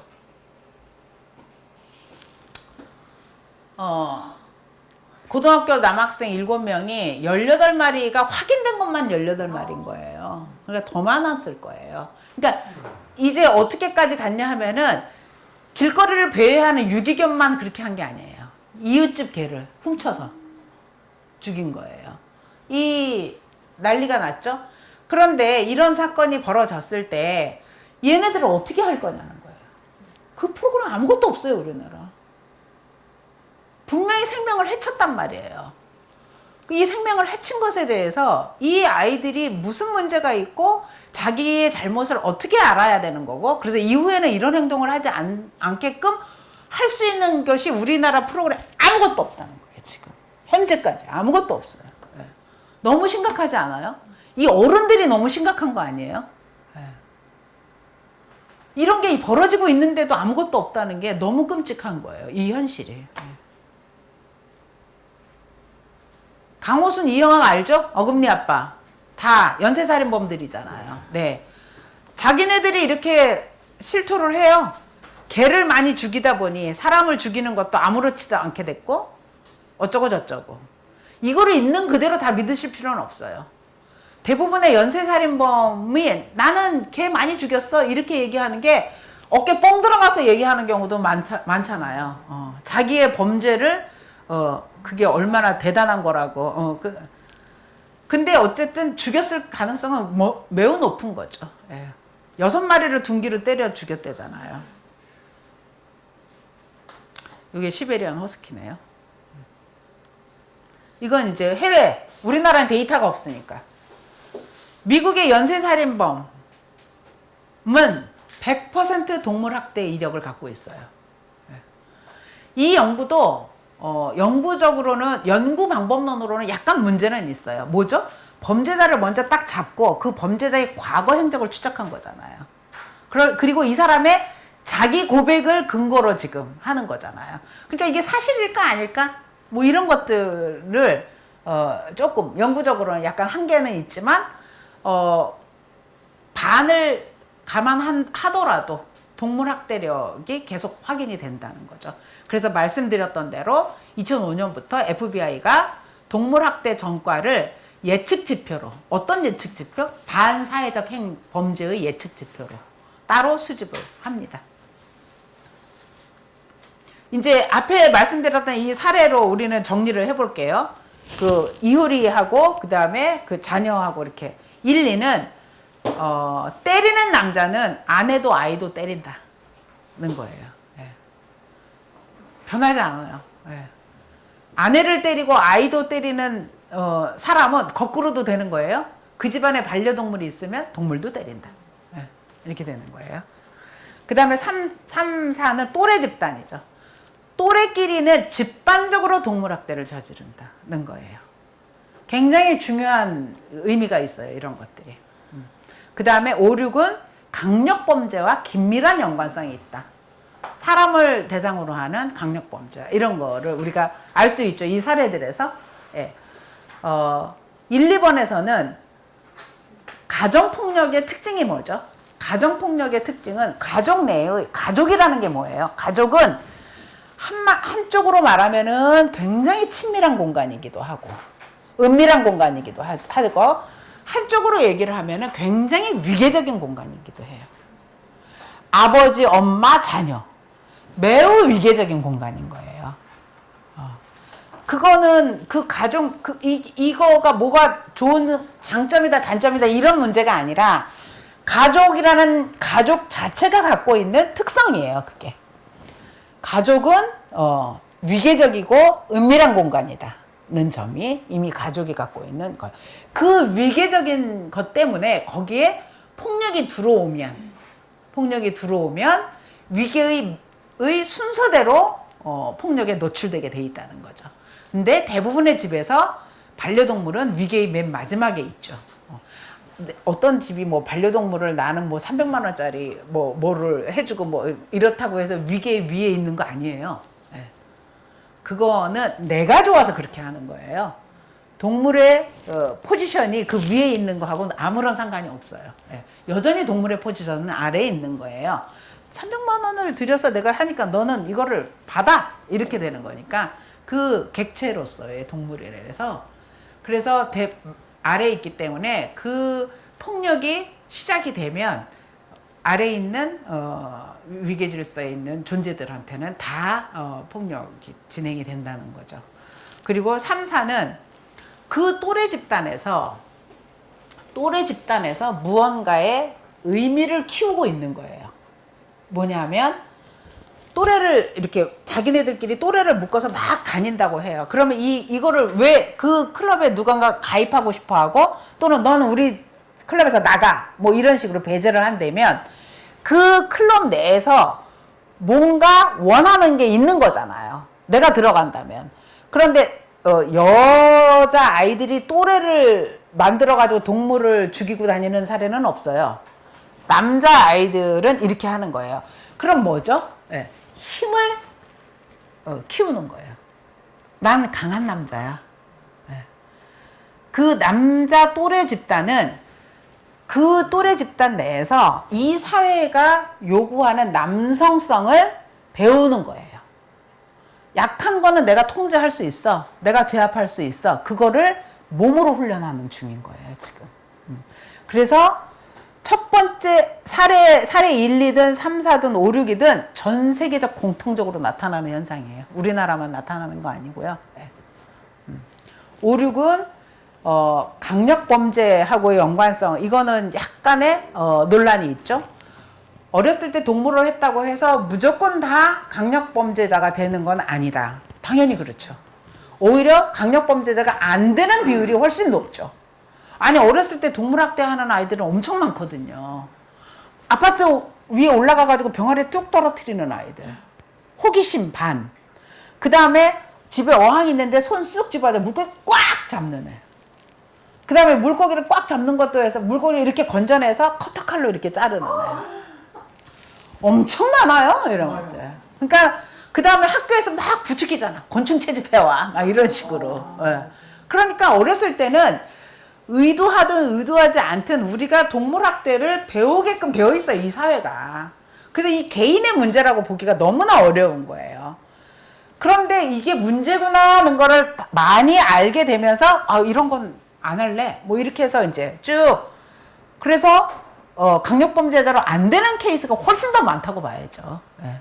그렇기 때문에 5, 6은 약간 좀 강조하기 위해서 이런 접근을 한다고 이렇게 이해하시면 되겠죠. 제가 말씀드리고 싶은 거는 드문 현실이 아니다라는 거예요. 드문 현실이 아니라는 얘기는 개인의 문제가 아니라는 말씀을 드리는 거예요. 이걸 사회적 현상으로 봐야 된다. 사회가 문제가 있는 거다 이거 지금 이렇게 봐야 된다. 그 대표적인 게 아까 말씀드린 그거예요. 근대 교육. 근대 교육이 뭐죠? 인간이 딱 위에 있고 이게 피라미드예요. 이 피라미드 꼭대기에 인간이 있는 거예요. 그리고 영장류 그 밑에 있고 쭉 해서 맨 아래 말미잘 같은 게 있는 거지 이제. 이런 피라미드 위계의 생태구조. 근데 이게 문제라는 걸 이미 오래전부터 얘기해서 지구 모양으로 원이 되고 에코. 그래서 모든 사람도 그 안에 있고 막 이렇게 뒤죽박죽 섞여 있는 그걸로 원래는 지구는 이렇다 이렇게 가는 거잖아요. 근데 근대 교육은 앞에 피라미드처럼 우리를 해왔다는 거죠. 그리고 그 근대 교육의 핵심이 뭐죠? 인간의 의도하에 나머지 모든 것들은 활용하면 되는 거예요. 자원이에요. 자연도 자원이고 동물도 자원이고 이거죠. 그렇기 때문에 나의 탐구심을 위해서 너 잡아서 분해해 볼게 이렇게 되는 거죠. 심지어 사람도 자원이에요. 그럼요. 예, 예. 그 과학은 분석과 분류하는 것이 과학적 방법론의 아주 기초잖아요. 분석이라는 게 한번 그대로 얘기하면 뭐죠? 잘게 쪼갠다는 뜻이잖아요. 분석은 잘게 쪼갠다. 분류는 잘게 쪼갠 것을 다시 묶는다. 이런 거잖아요. 그게 아주 과학적 방법의 기본적인 방법론인 건데 그러니까 다른 모든 사물도 분석과 분류의 관점으로 들어가니까 잡아서 쪼개고 뭐 분해하고 이렇게 된다는 거예요. 그게 아니라 지금 우리는 영성을 회복하려면 어떻게 해야 되죠? 돌보는 생명이 충만하도록 돌보는 방식으로 그렇게 접근을 해서 그 돌보는 과정에서 저 개체는 시기가 저러네 뭘 먹네 쟤는 저렇게 사네 이렇게 돼야 된다는 거죠. 그런데 이렇게 교육을 하고 있지 않았다 우리는. 그래서 이건 사회현상이다 이렇게 봐야 되는 거고 사회현상일 수밖에 없는 게 전 세계적으로 나타나잖아요 지금. 어떤 특정 문화권에서만 나타나는 게 아니에요. 그래서 이 동물학대를 맨 처음에 접근할 때는 좀 정신적으로 미친 사람이 저지르는 거라고 접근을 한 거예요. 그래서 정신과 의사들에서부터 동물학대 연구가 시작이 되기는 했어요. 그렇게 했는데 그게 바로 바뀌었죠. 그래서 정신과 의사가 맨 처음에 야뇨증, 그러니까 밤에 오줌 싸는 아이들, 그 다음에 자잘한 방화를 저지르는 아이들, 이렇게 커다란 거 말고 자잘한 거, 방화, 그 다음에 동물학대, 요 세 가지를 하는 아이들은 요주의 인물이다 이렇게 정신과 의사가 얘기를 했어요. 그걸 1962년 정도에 발표를 했는데 그때 난리가 난 거예요. 그 의학계에서 난리가 나가지고 핫한데 너무 핫하잖아요. 이거 딱 찍었잖아요. 그러니까 부모들은 내 아이가 오줌 싸나? 막 이런 거를 보게 돼요. 뭔가 이렇게 두루뭉실하게 동물학대를 안 하는 게 좋아요. 이렇게 얘기하는 게 아니라 아예 딱 세 가지를 딱 찍고 이렇게 하니까 얼마나 핫해요? 그러니까 나머지 후학들이 정말 그런지를 이 데이터를 찾기 위해서 엄청 연구를 쏟아붓기 시작을 한 거예요. 그러면서 이 동물학대 연구가 막 이제 활기차게 되는 이런 계기가 있었던 거예요. 근데 이 세 가지의 공통점이 있는 거예요. 방화하고 야뇨증하고 동물학대에 뭐냐 하면 야뇨증, 그러니까 그 오줌은 왜 들어왔냐 하면은 자기 자신한테 수치심을 주는 거예요. 오줌을 쌌을 때 부모가 대부분이 괜찮아. 누구나 그럴 수 있어. 이런 게 아니라 우리나라도 그게 아니라 이거 뭐 이렇게 해가지고 가서 소금 얻어라! 그럼 거기서 한 대 맞고 막 이런 거죠. 수치심. 서양도 마찬가지였다는 거죠. 네. 그래서 아동이 어떤 행동을 했을 때 그것이 수치심으로 결론이 나가면은 그 수치심을 해소하기 위해서 그 다음 행동으로 나가게 된다는 거예요. 왜? 인간의 본능은 내가 살기 위해서 어떤 액션을 그 다음에 취해야 되니까. 안 그러면 내가 죽겠는데. 그렇게 해서 폭력으로 나갈 수 있다고 보는 거예요. 예. 마찬가지네. 방화나 이런 부분도 이거 방화는 피해가 극심해지잖아요. 근데 피해가 개체 한 군데에 제한된 게 아니라 확장된다는 거에 대한 사고를 갖고 있다는 거예요. 그러니까 저렇게 사고를 하는 것이 문제다. 이렇게 되는 거고, 동물은 당연히 이제 생명이 있는 존재에 대한 그 폭력이라서, 그래서 이렇게 딱 잡은 거예요. 근데 그 뒤로 이거를 발표한 의사도 그냥 한번 해봤어. 이렇게 또 얘기를 했어요. 아, 나 데이터 그렇게 없어. 그냥 내가 소아과 이렇게 관찰하면서 좀 해본 거야. 그래서 말렸거든요. 그랬는데 뭐 이미 뭐 난리가 난 거죠. 연구하느라고. 하여튼 그런, 그 뒤로 이거는 사회적 현상이다. 어떤 미친 사람 한둘이 저지르는 게 아니다. 이렇게 되는 거고요. 왜 이렇게 잔인할까? 우린 이걸 막을 수 있을까? 이런 것들이 이제 필요하죠. 이거는 여기는 좀 간단하게 할게요. 반려동물 할 때 영어로는 companion animal 이렇게 얘기해요. companion, 동료 이런 뜻이죠. 노벨상을 수상한 로렌츠가 1983년에 주창을 했는데 로렌츠는 옆에 이분이에요. 이분은 동물행동학자인데 자기가 연구하는 동물은 오리였어요. 그래서 오리 아버지. 오리랑 너무너무 즐겁게 하는데 오리랑 이렇게 생활하다 보니까는 여기는 내 어떤 연구 대상이 아니야. 가족이야, 동료야. 이렇게 생각이 되는 거예요. 근데 이게 이제 많이 먹혔어요, 유럽에서는. 왜냐하면 유럽은 말을 좋아해요. 서유럽인들은. 근데 말이 너무너무 똑똑하고 그렇잖아요. 그러니까 이 컴패니언 애니멀로 하자는 게 호응을 많이 받았어요. 그래서 이제 반려동물 반려동물을 이렇게 하게 되는 거죠. 예. 근데 이게 사회적 의미로는 무슨 뜻이냐면은 반려동물이라는 얘기는 가족이 될 수 있다는 걸 의미하는 거예요. 가족이 될 수 있다는 거는 가족 구성원의 역할을 할 수 있다는 거예요. 예를 들면 내가 슬플 때는 나를 위로해 줄 수도 있고, 그리고 내가 그 마포의 여성 안심거리 막 이런 데가 있어요. 그럼 제가 그걸 보면서 저기를 걷는다고 여성이 안심이 될까? 차라리 진돗개를 데리고서 밤에 산책하는 게 더 안전하지 않을까? 이런 생각을 해요. 진돗개를 데리고 밤에 산책을 하면 절대로 아무도 안 건드립니다. 예. 그런 경우는, 그럴 때는 이 개가 나를 보호해 주기도 하죠. 예. 때로는 위로자가 되고, 때로는 보호자가 되기도 하고, 때로는 내가 돌보는 자녀가 되기도 하고, 여러 가지 역할을 할 수가 있어요. 역할 취득이 돼요. 이런 걸 우리는 역할 취득이라고 얘기를 하는데, 반려동물이라고 할 때는 바로 그 역할 취득이 가능한 존재를 의미하는 거예요. 그 역할 취득이 가능하다는 얘기는 나라는 인간과 추억을 함께 나눌 수 있는 존재다는 걸 의미합니다. 그래서 이제 아동학대에서 자세한 내용은 이제 요 그림 보세요. 아버지가 나를 학대해. 나는 누구를 학대하고 있죠? 반려동물을 학대하고 있는 거예요. 왜 그러냐 하면 아버지가 나를 학대할 때 내가 저항 못해요. 이게 가족에서 일어나는 학대의 특징이에요. 수없이 10년 동안 가정폭력에 시달린 사람들을 보면 어쩔 때는 아니 왜 10년 동안 저러고 살았어? 이런 마음 들 때가 있어요. 가정폭력의 특징이에요. 그거가 그러니까 저항을 못해요. 가족 내 위계성 때문에. 그러니까 특히 아이였을 때 이렇게 되면은 저 아버지한테 드는 양가적 감정이 있는 거야. 아버지는 나의 보호자이기도 한데 학대자이기도 한 거예요. 그러니까 처음에는 이게 이중으로 분리되어 있지 않고 보호자인데 나를 보호하려고 때리나 봐. 이렇게 되는 거죠. 그래서 아버지가 때리는 거는 뭔가 의미가 있을 거야. 그런데 인간의 본능에 있어서는 맞는 것은 너무나 큰 충격인 거죠. 상처죠. 트라우마가 생기죠.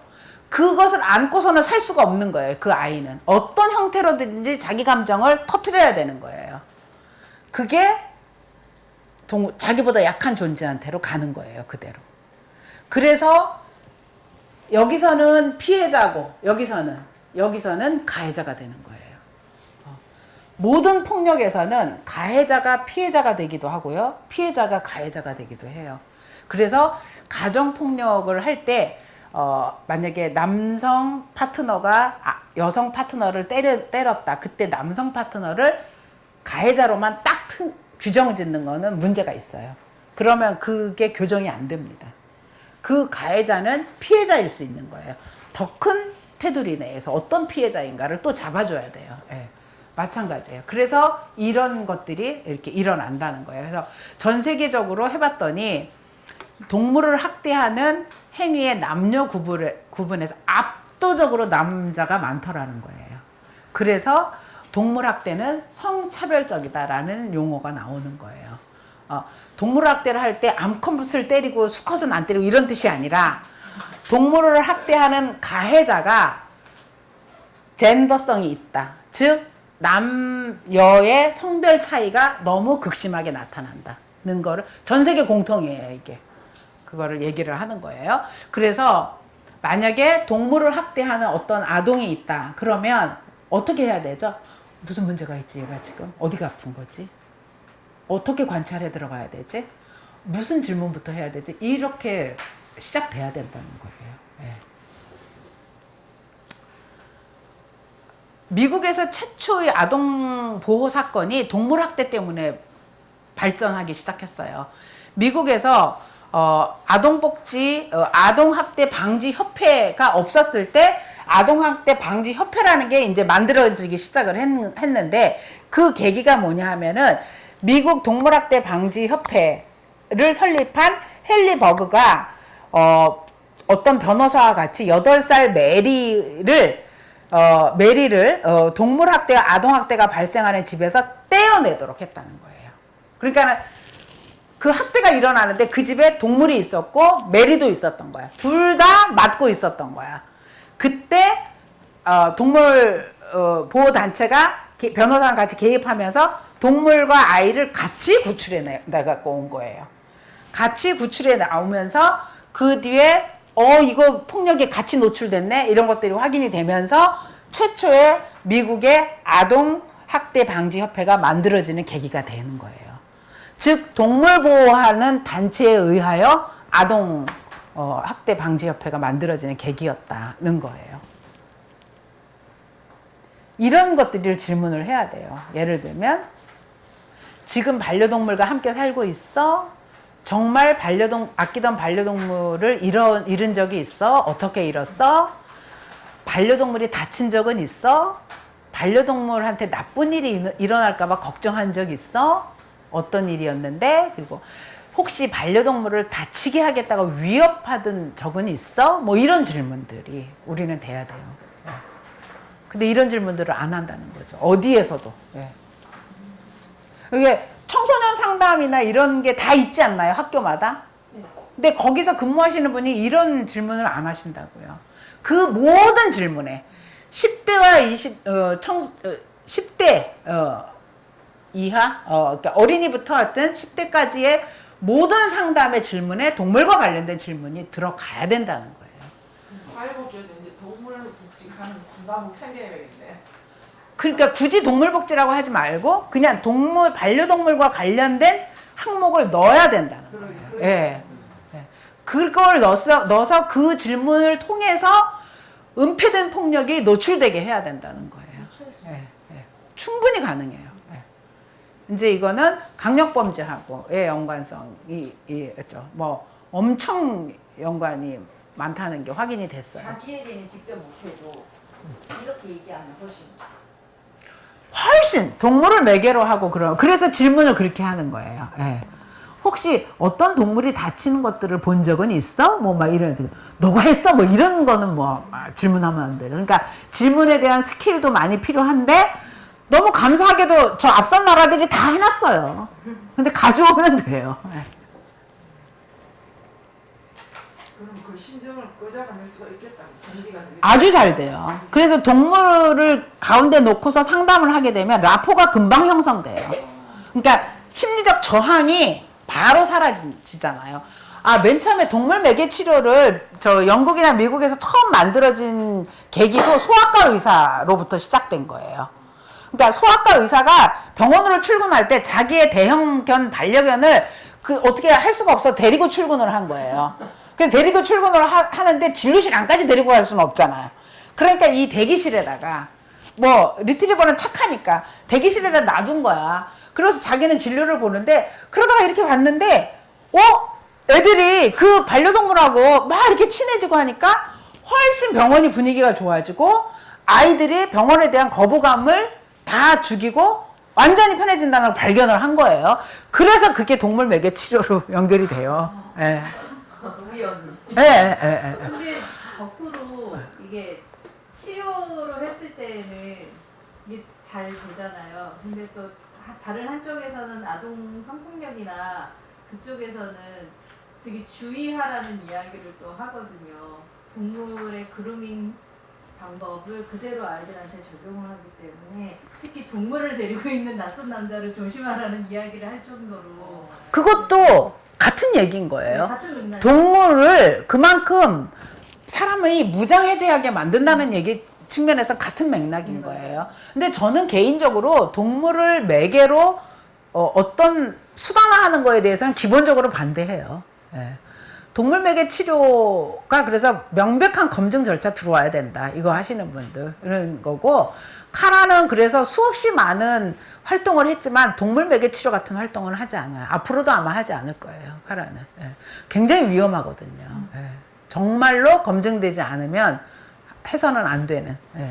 까딱 잘못하면 진짜 동물이 도구화돼요.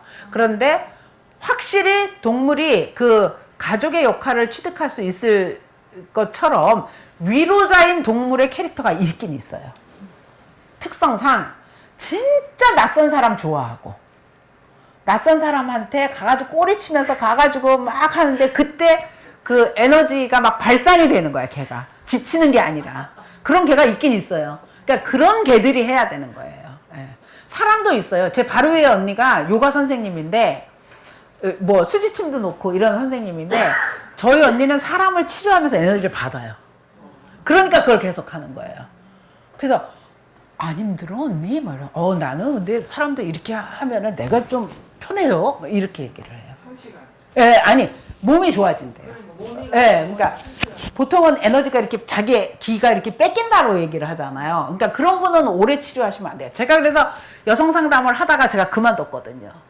못 하겠어요. 이 몰입이 너무 되니까 제가 케어가 안 되더라고요. 그래서 저는 상담은 이제 안 하고 저는 치유 농업으로 해서 농업을 매개로 한 상담은 하는데 이제 그런 차이가 있어요. 개들도 그런 특성이 있어요.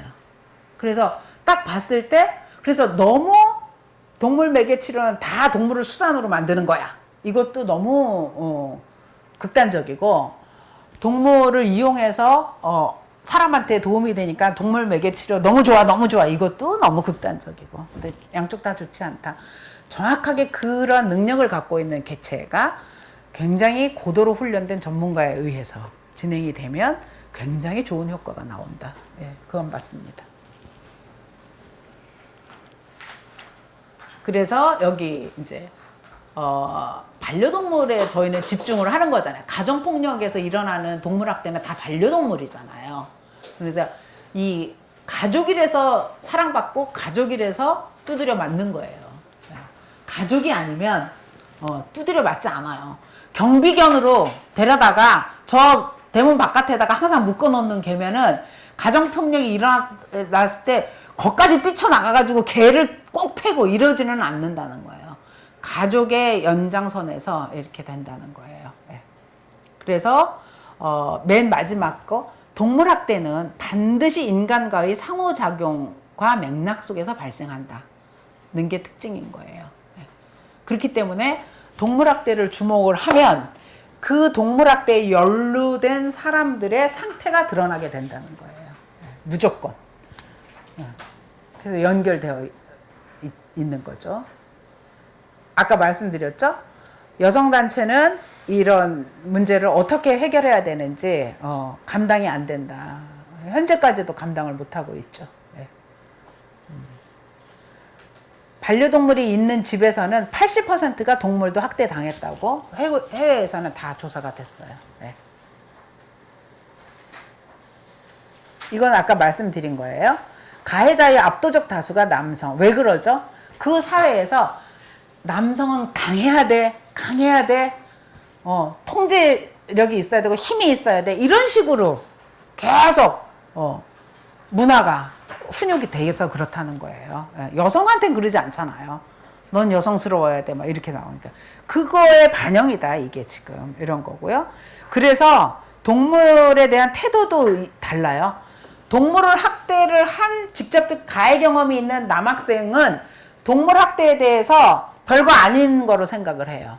그런데 동물 학대를 보거나 간접적으로 목격한 여학생은 그 이후에 동물에 대해서 훨씬 더 측은지심을 발휘해요.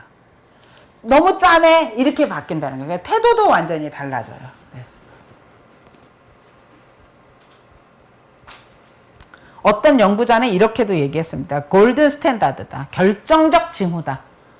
반려동물의 학대는 그 집안의 가정폭력이 있느냐 없느냐를 결정적으로 확인할 수 있는 조건이다. 이렇게까지 얘기를 하고 저도 이렇게 생각합니다. 네. 이거는 넘어갈게요. 아까 금방 말씀드린 거예요. 우리나라 독립성, 힘, 지배, 통제 이런 거를 남성성으로 부추긴다는 거예요. 그래서 또래 집단이 혼자서는 좀 힘드니까 남자 10명, 7명이 뭉쳐 다니면서 이거를 습득하는 거예요. 그 남성성을. 네. 거기에 수단이 이제 생명이 있는 동물이 되는 거죠. 페미니즘이 일찍부터 가정폭력을 접근을 했잖아요. 그렇기 때문에 페미니즘 이론이 동물학대를 설명할 때도 매우 유효해요. 네. 그래서 동물학대를 연구하시는 분들이 페미니즘 이론을 많이 끌어가셔요. 네. 그거를 이제 설명을 하는 건데요. 뭐 이런 대부분이 뭐냐 하면은요, 반려동물을 데리고서 동물병원 못 가게 하고, 그러니까 경제적으로 이제 통제를 하는 거예요. 아내를 통제하기 위해서. 그러기도 하고, 그 다음에 아내가 반려동물을 데리고서 폭력에 시달리는 거를 탈출을 해서 반려동물 데리고 탈출을 하잖아요? 그러면 경찰에 자기 소유권 탈취범으로 신고해요. 우리나라는 개가 아직 소유 물건이니까. 내 소유의 재산을 탈취했다, 지금. 그렇게 신고를 해요. 예. 이런 여러 가지 방식으로 끊임없이 하는 거죠. 그래서 차일드, 어린아이들, 엘더, 노인, 그 다음에 동물학대 이런 것들이 가정 내에서는 묶여 있다는 말씀드리는 거고요. 이거는 이제 넘어갈게요. 동물을 학대할 때 쓰는 다양한 방식들인 거예요. 동물을 격리시키기도 하고 위협하기도 하고 법적 학대도 해요. 그러니까는 반려동물을 못 데려가게 하는 거야. 반려동물 내 거야. 소유권 나한테 있어. 이런 식으로 하면서 목적은 반려동물을 사랑해서가 아니라 반려동물을 잡아놓음으로써 아내를 나의 통제에서 못 벗어나게 만드느라고 그렇게 하는 방법들 뭐 있습니다. 이거는 그냥 꼭 자세히 안 해도 되니까 그래서 요거로 넘어갈게요. 제가 얘기하고 싶은 거는 물고기를 손으로 꽉 잡는 거 하고 반려동물인 나의 반려동물, 이웃의 반려동물인 개나 고양이를 학대하는 거하고는 정말 차원이 다른 거예요. 네. 앞에 거는 무지에서 나오는 거고요. 뒤에 거는 폭력의 답습 때문에 나오는 거예요. 그래서 앞에 거는 대안이 교육인 거고요. 알려주면 되는 거고요. 뒤에 거는 치료 들어가야 되는 거예요. 치유 들어가야 돼요. 대안이 다릅니다. 네.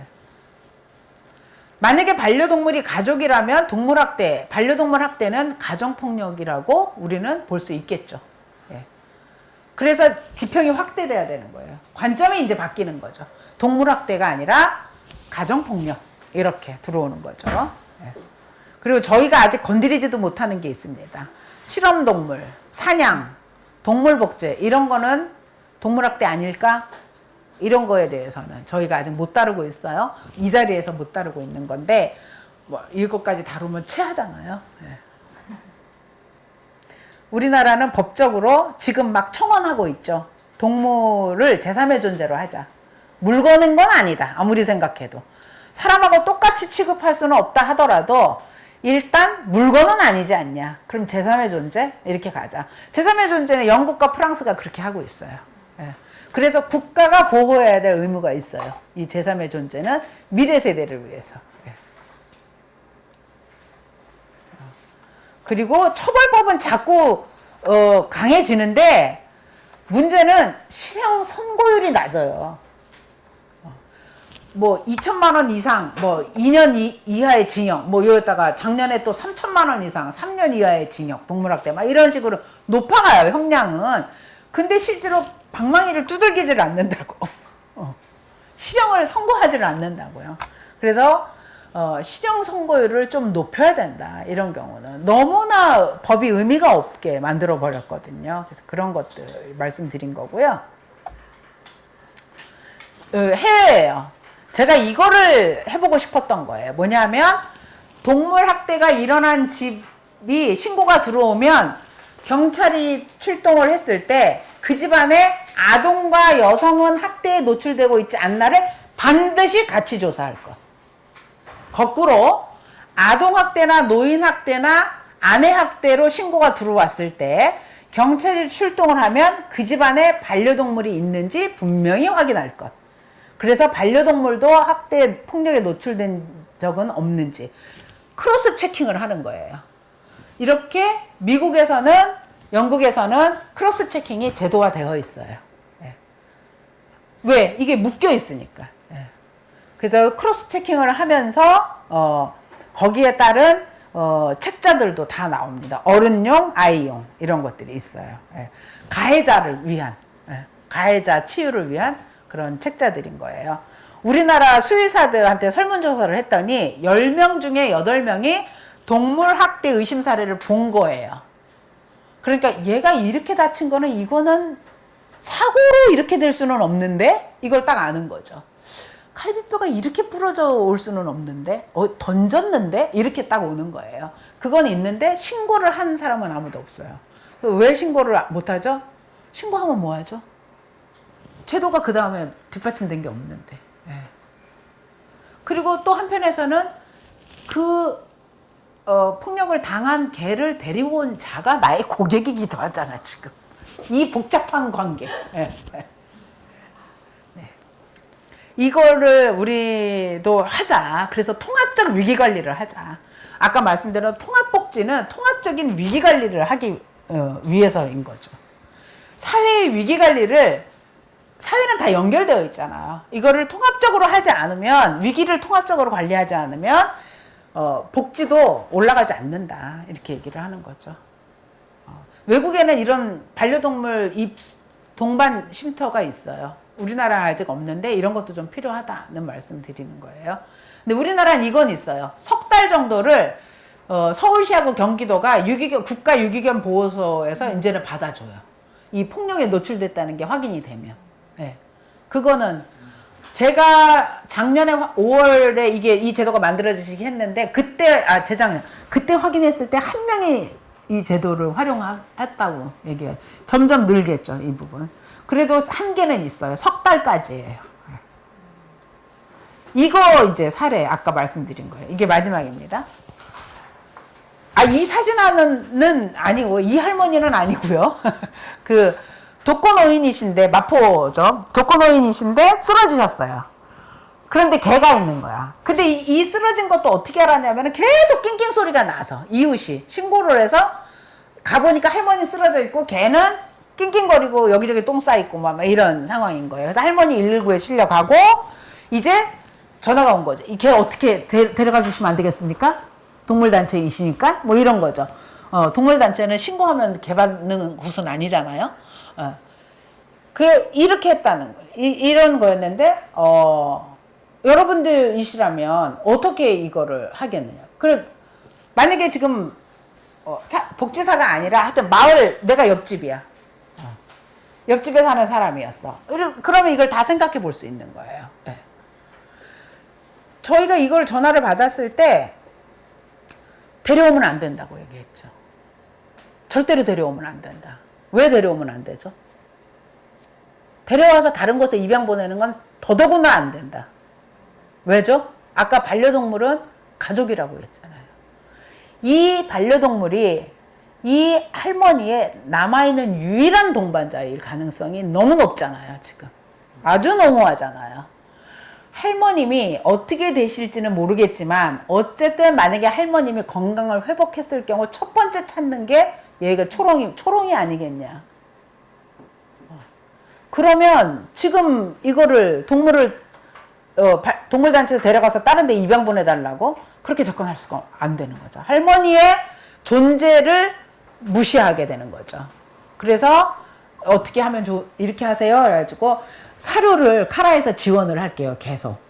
그리고 일단 카라의 활동가들을 출동시켜서 집안을 한번 싹 치워드리겠습니다. 그리고 사료 위치랑 물그릇 위치를 세팅을 딱 해놓을게요. 적정한 위치랑. 그리고 동물은 자기가 살던 곳에 있어야 안정감을 취하지 그렇지 않으면 불안해하니까 가뜩이나 할머니도 없는데 저희가 사료는 계속 제공을 할 테니까 하루에 한 번씩 복지사가 이웃들을 조직해서 가서 물 주고 사료 주고 산책시키세요. 할머니가 어떤 형태로 결론이 나올 때까지 그렇게 하시면 좋겠습니다. 해서 바로 설득이 됐어요. 그거는. 들으니까 딱 그렇거든. 그렇게 하셨어요. 그래서 저희가 사료 제공을 쭉 하고 할머니가 깨어나셨죠. 네. 깨어나셔서 정말 첫 번째로 찾은 게 초롱이죠. 초롱이는 어떻게 됐냐? 지금 잘 살고 있어요. 아주 그러고 있어요. 눈물 줄줄 흘리면서 감사하다고. 누구한테 감사하겠다는 건지는 모르겠지만 고마워요 감사해요 이렇게 됐죠. 그래서 복지사를 통해서 저희가 전달한 건 뭐냐면 할머니 이거 보세요. 이제는 앞으로 할머니 건강을 스스로 챙기지 않으면 이런 일이 또 일어나는 거예요. 초롱이의 보호자는 할머니인데 할머니가 건강하지 않으면 이렇게 되는 거예요. 그러니까 반드시 할머니 건강을 먼저 챙기세요.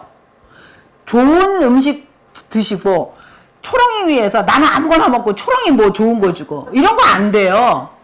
똑같이 좋은 거 드시고요. 그리고 밥 잘 챙겨 드셔야 되고요. 그러니까 할머니가 그게 확 와 닿았겠죠. 더 건강해졌어요. 그래서 그 다음에 완전히 건강 회복하셨어요. 너무나 해피한 사례죠. 예. 근데 지역마다 다 있습니다. 이런 사례가. 예. 독거노인들이 많으시고 반려동물이랑 사는 분들이 많으셔서 점점 이런 사례는 늘 거예요. 그러면 스텝이 이 관점을 갖고 있지 않으면 어떻게 할 뻔했어요? 할머니 깨어났을 때 도로 아플 뻔했어요. 예. 도로 병 생길 뻔했어요. 예. 예. 이런 상황이다. 지금 우리나라의 현실이. 예. 이런 겁니다. 네, 오늘 제가 준비한 내용 여기까지예요. 감사합니다. 질문 있으신가요?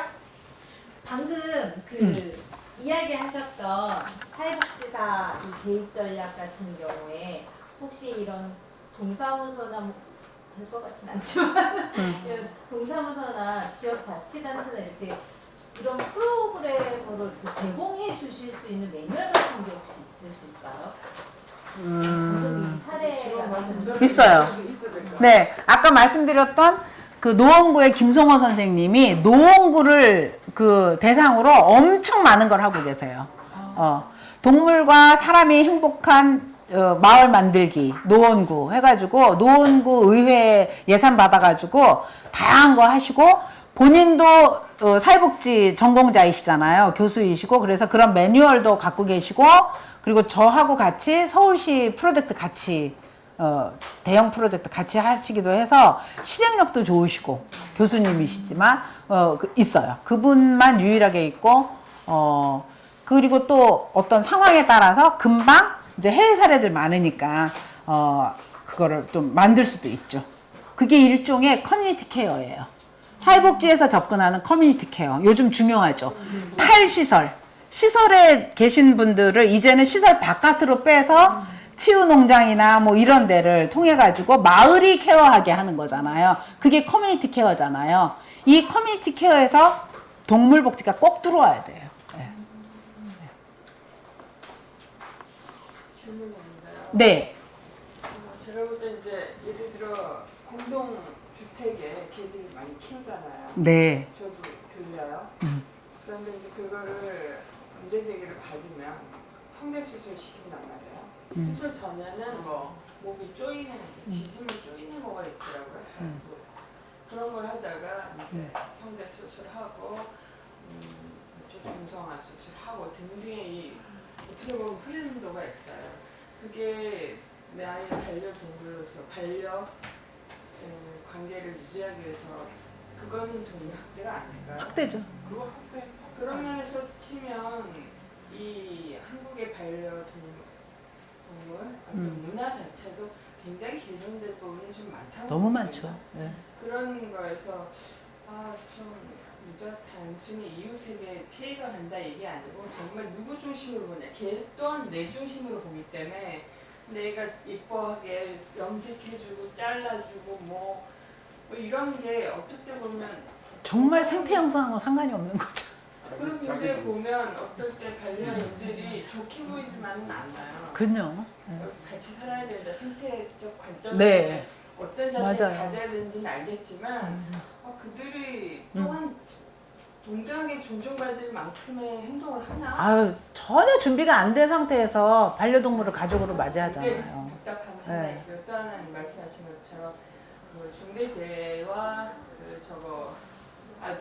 동물 학대 관련성이 높다 하셨는데 제가 얼마 전에 TV에서 본 걸로는 교도소에서 동물 치유를 하는 거예요. 그 말씀하신 동물의 수단하긴 하지만 그게 간극이 있다는 거죠. 한쪽 시선으로는 분명히 어떤 재소자들, 범죄인들이 그들을 어떻게 타자화하면서 어떻게 대해야 할까에 대한 충분한 연구 없이 이렇게 했더니 조금 더 효과는 되게 있다. 이런 거 하는 것 속에 이게 말씀하신 대로 충분한 조사 연구나 이게 되지 않은 상태에서 이렇게 현명한 처사일까? 예. 근데 그런 건 다 방법론의 문제들인 거고요. 방법론은 우리가 그 구체적인 현실로 들어갔을 때 맥락을 보면 다 해결책은 있는 거고, 말씀하신 것들이 전부, 관점은 다 동일한 거예요. 폭력도 생명이기 때문에 당하는 거예요. 그리고 재소자들을 향해서 생명을 돌보는 체험을 제공하는 거죠. 그것도 생명이라서 그런 거예요. 예. 그런 돌봄 체험하는 거는 저는 굉장히 중요하고 좋다고 생각해요. 그거를 방법론으로 어떤 방식으로 할 것인가. 아예 교도소에 유기동물들이 거기서 살게 할 것인가. 아니면 유기동물 보호소에서 뭐 일주일에 한 번씩 반려동물을 데리고 가서 같이 뛰어놀면서 거기서 동물을 케어하는 이런 방식을 하게 할 것인가. 아니면 거꾸로 청소년 같은 경우는 근처에 유기동물 보호소로 나와서 거기서 똥 치우고 하는 그런 봉사활동을 하게 할 것인가. 굉장히 종류는 많죠. 그거를 어떻게 세팅을 할 거죠. 관점은 뭐다? 생명을 돌보는 데서 오는 그 회복, 치유, 이게 굉장히 중요하다고 보는 거에서는 동일한 거예요.